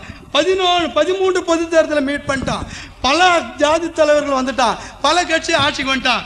ஆனாலும் கூட சுதந்திர நாட்டில் நீ அடிமைன்னு தான் ஒருத்தன்னு சொல்லுகின்றான். சுதந்திர நாட்டில் தலித் மக்கள் மட்டும் அடிமையா, மண்ணின் மைந்தன் மட்டும் அடிமையா? ஐயோ, நான் சொல்றேன், இந்த நாடு இன்னும் சுதந்திரமே பெறவில்லை. நீ சுதந்திர போரினை துவக்குன்னு சொல்றேன். என்னங்க அது, எப்படிங்க சுதந்திரமே பெறல அப்படின்னு சொல்றீங்களா? ஏற்கனவே இந்த நாட்டை யார் ஆண்டான்? வெள்ளைக்கார ஆண்டான், அவன் வெளிநாட்டுக்காரான். ஆனால் இன்றைக்கு இந்த நாட்டை பார்ப்பனிய தர்மம் ஆண்டு கொண்டிருக்கின்றது. அந்த மதம் வெளிநாட்டு மதம். கைபர், போலந்து, கணவாய் வழியாக இந்தியாவிற்குள் பிழைப்பு தேடி வந்த அந்த பார்ப்பனிய தர்மம் இன்று படம் பிடித்து ஆடிக்கொண்டிருக்கின்றது. அன்றைக்கு அவனும் வெள்ளைக்காரன், வெளிநாட்டுக்காரன் தான். ஒரு வெளிநாட்டுக்காரன் இன்னொரு வெளிநாட்டுக்காரங்கிட்ட சுதந்திரம் கொடுத்திருக்கிறாள் தான். ஆனால் இந்த மண்ணின் மைந்தனான பல்லன், பறையன், அருந்ததியன் மற்றும் முக்குலத்தோர் கூட மண்ணின் மைந்தன் தான். இது போன்ற நாடார், ரெட்டியார்லாம் இந்தியானும் போது எல்லாம் மண்ணின் மைந்தன். இவங்க கெட்ட இன்னும் ஆளவில்லை. ஆனால் இந்த மண்ணின் பார்ப்பனிய தர்மத்தை பின்பற்றுகின்ற அனைவரும் பார்ப்பனனை விட கொடியவர்கள் என்று சொல்லிக்கொள்ள கடமைப்பட்டிருக்கின்றேன். ஆக இன்னும் இந்த நாட்டை வேறொரு மதம், வேறொரு தர்மம் ஆண்டு கொண்டிருக்கின்றது. அது பார்ப்பன தர்மம். ஆக வெள்ளையன் வெள்ளையன் இன்னொரு வெள்ளையனிடம், ஒரு வெளிநாட்டுக்காரன் இன்னொரு வெளிநாட்டுக்காரனிடம் சுதந்திரம் கொடுத்திருக்கிறான ஒழிய இன்னும் இந்த மண்ணின் மைந்தனிடம் சுதந்திரம் கொடுக்கவில்லை. ஆக நாம் இனிதான் சுதந்திர போரை துவக்க வேண்டும். நாம் போராடுவது ஒரு சுதந்திர போர். இது ஜாதி கலவரம் இல்ல, இது மத கலவரம் இல்ல. இந்த மண்ணின், இந்த நாட்டை வேறொரு ஆக்கிரமிப்பிலிருந்து விடுவிக்க இந்த மண்ணில் பிறந்த ஒவ்வொருவனுக்கும் everybody as the son of soil, everybody has the every right, they are having every right to expel, to அவர்களை விரட்டி அடிக்க எல்லா உரிமைகளும் நமக்கு இருக்கின்றது. ஆக இந்த நாட்டில் இந்த தலித் மக்களின் அடிப்படை லட்சியங்கள், அடிப்படை உரிமைகள் கிடைக்கும் வரையில் ஒரு மாபெரும் சுதந்திர போராட்டத்தை நாம் துவக்கித்தான் தீர வேண்டும். இன்றைக்கு பாருங்க, சொத்துல கூட பாருங்க, இந்திய நாடு ஜஸ்டிஸ், சமூக நீதி மட்டும் இல்ல, பொருளாதார நீதியும் நமக்கு கிடைக்கலாம். இங்க இருக்கிற தலித் மக்கள் 135%. ஆனா இந்த நாட்டின் நிலம் உரிமை மொத்தம் எத்தனை % இருக்கா? 1% அல்லது 2% இருக்கும். 35% மக்கள் இந்த நாட்டின் மண்ணின் மைந்தன், இந்த மண்ணினுக்கு சொந்தக்காரன், அவன் சொந்தமாக வைத்திருப்பது அநேகமாக 1% இருக்கலாம். ஆனால் ஒரு 5% மக்கள் இந்த நாட்டின் 80% நிலங்களை உடைமையாக கொண்டிருக்கின்றார்கள். இவ்வளவு பெரிய மாற்றத்திற்கும் அநீதிக்கும் காரணம் என்ன? நிலச்சீர்திருத்த சட்டம் கொண்டு வந்திருக்கிறீர்களா? ஏன் இந்த அரசியல் மறுஆய்வு சட்டத்தின் மூலமாக இந்திய குடிமகன் ஒவ்வொருவனும் இந்த நாட்டின் நிலத்திற்கு சொந்தக்காரன், இந்த நாட்டின் உரிமையை பெற வேண்டும் என்ற கோரிக்கையை நீங்கள் வைக்கக்கூடாது? ஏன் அந்த சட்ட திருத்தத்தை நீங்கள் கொண்டு வரக்கூடாது? அதனால அப்படி கொண்டு வரலையா, you should nationalise the lands. இந்திய நாட்டில் இருக்கிற எல்லா நிலத்தையும் தேசியமயமாக்க, எல்லாருக்கும் அந்த ஊர்ல ஒரு குழு அமைச்சிடு. அந்த குழுவில் இருக்கிறவங்க எல்லாரும் அது உரிமை, அது பயிர் செய்யணும். அந்த பயிரினுடைய ஒட்டுமொத்தமா எல்லா சமுதாயமும் பங்கிட்டுக்கணும். எப்படின்னு சொல்லுங்களேன். இப்படி ஒரு சட்டத்தை நீ கொண்டு வாங்க. இந்த நாட்டில் இருக்கிற இயற்கை சொத்தில் ஏன் எனக்கு உரிய பாகத்தை, எனக்கு உரிய பங்கை நீ தர மறுக்கிறாய்? அப்ப என்ன அர்த்தம்? What is right? என்ன அநீதியாளர்களும் கேவலமானவர்களும் சட்டத்திற்கு விரோதமானவர்களும் மனித நேயமற்ற மிகப்பெரிய சமூக விரோதிகளும் தான் இந்த நாட்டை ஆண்டு கொண்டிருக்கின்றார்கள். அவர்களை விரட்டி அடித்து இந்த நாட்டை மீண்டும் தலித் மக்கள் பிடிப்பதற்கு எல்லா விதமான உரிமையும் உனக்கு இருக்கின்றது. அதை நீ புரிந்து கொள் என்று இந்த நேரத்தில் உங்களை பணிவுடன் கேட்டுக்கொள்ள கடமைப்பட்டிருக்கின்றேன். அதான் பாபா அம்பேத்கர் சொன்னார், tell him he is slave, you will revolt. அவனிடம் நீ அவன் அடிமை என்பதை உணர்த்து, அவன் போராடுவான்.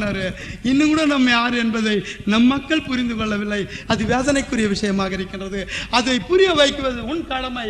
அப்போது உன்னுடைய கத்தியை அவன் பிடிங்கி கொண்டு போராடுவான் என்பதை நீங்கள் புரிந்து கொள்ளுங்கள் என் சகோதரர்களே என்று இந்த நேரத்தில் நான் பணிவோடு கொடுக்க. அந்த நேரத்தில் இன்னொன்று செய்யணும். நம்ம ஆளுங்களையோ துரோகிங்க, எட்டப்பண்ணுங்க, அடையாளம் காட்டுறவன், ஆள் காட்டுங்கெல்லாம் சாவிச்ச வேண்டியதுதான். வேறு வழியே கிடையாது. அப்பதான் லட்சியத்தை அடைய முடியும். இல்லைன்னா நம்ம குறுக்க வந்து நமக்கு தொந்தரவு கொடுத்துக்கிட்டே இருப்பான் என்பதையெல்லாம் நாம் புரிந்து கொள்ள வேண்டும் என்று. அதே நேரத்தில் இந்த நிகழ்ச்சி நடத்துகின்ற சகோதரர்கள் மிக தெளிவான சகோதரர்கள், மிக பாசமுள்ள சகோதரர்கள். இவர்கள் மிக பெரும் பலம் பெற வேண்டும், இவர்கள் மிக பெரும் சக்தி பெற வேண்டும்.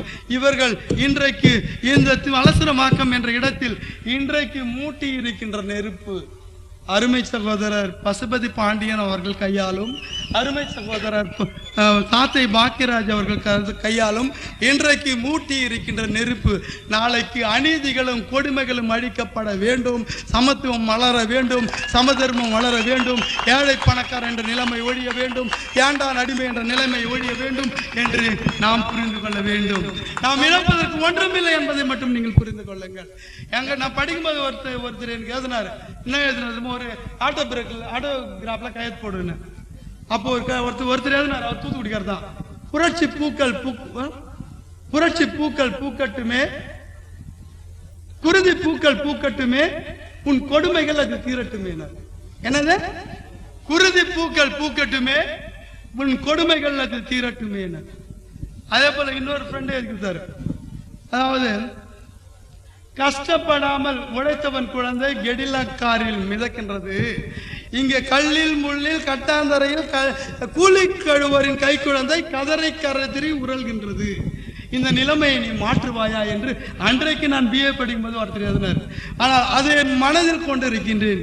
இன்றைக்கு கஷ்டப்படாமல் உழைப்பவன் குழந்தை கெடிலா காரிலும், இங்கு கூலி கழுவர் கை குழந்தை கதறி கதறி கல்லில் முள்ளில் கட்டாந்தரையில் மணலில் வெயிலில் குளிரில் கதறி கதறி உருள்கின்ற நிலைமையை நீங்கள் மாற்றுவீர்களா என்று உங்களை நான் கேட்கின்றேன்.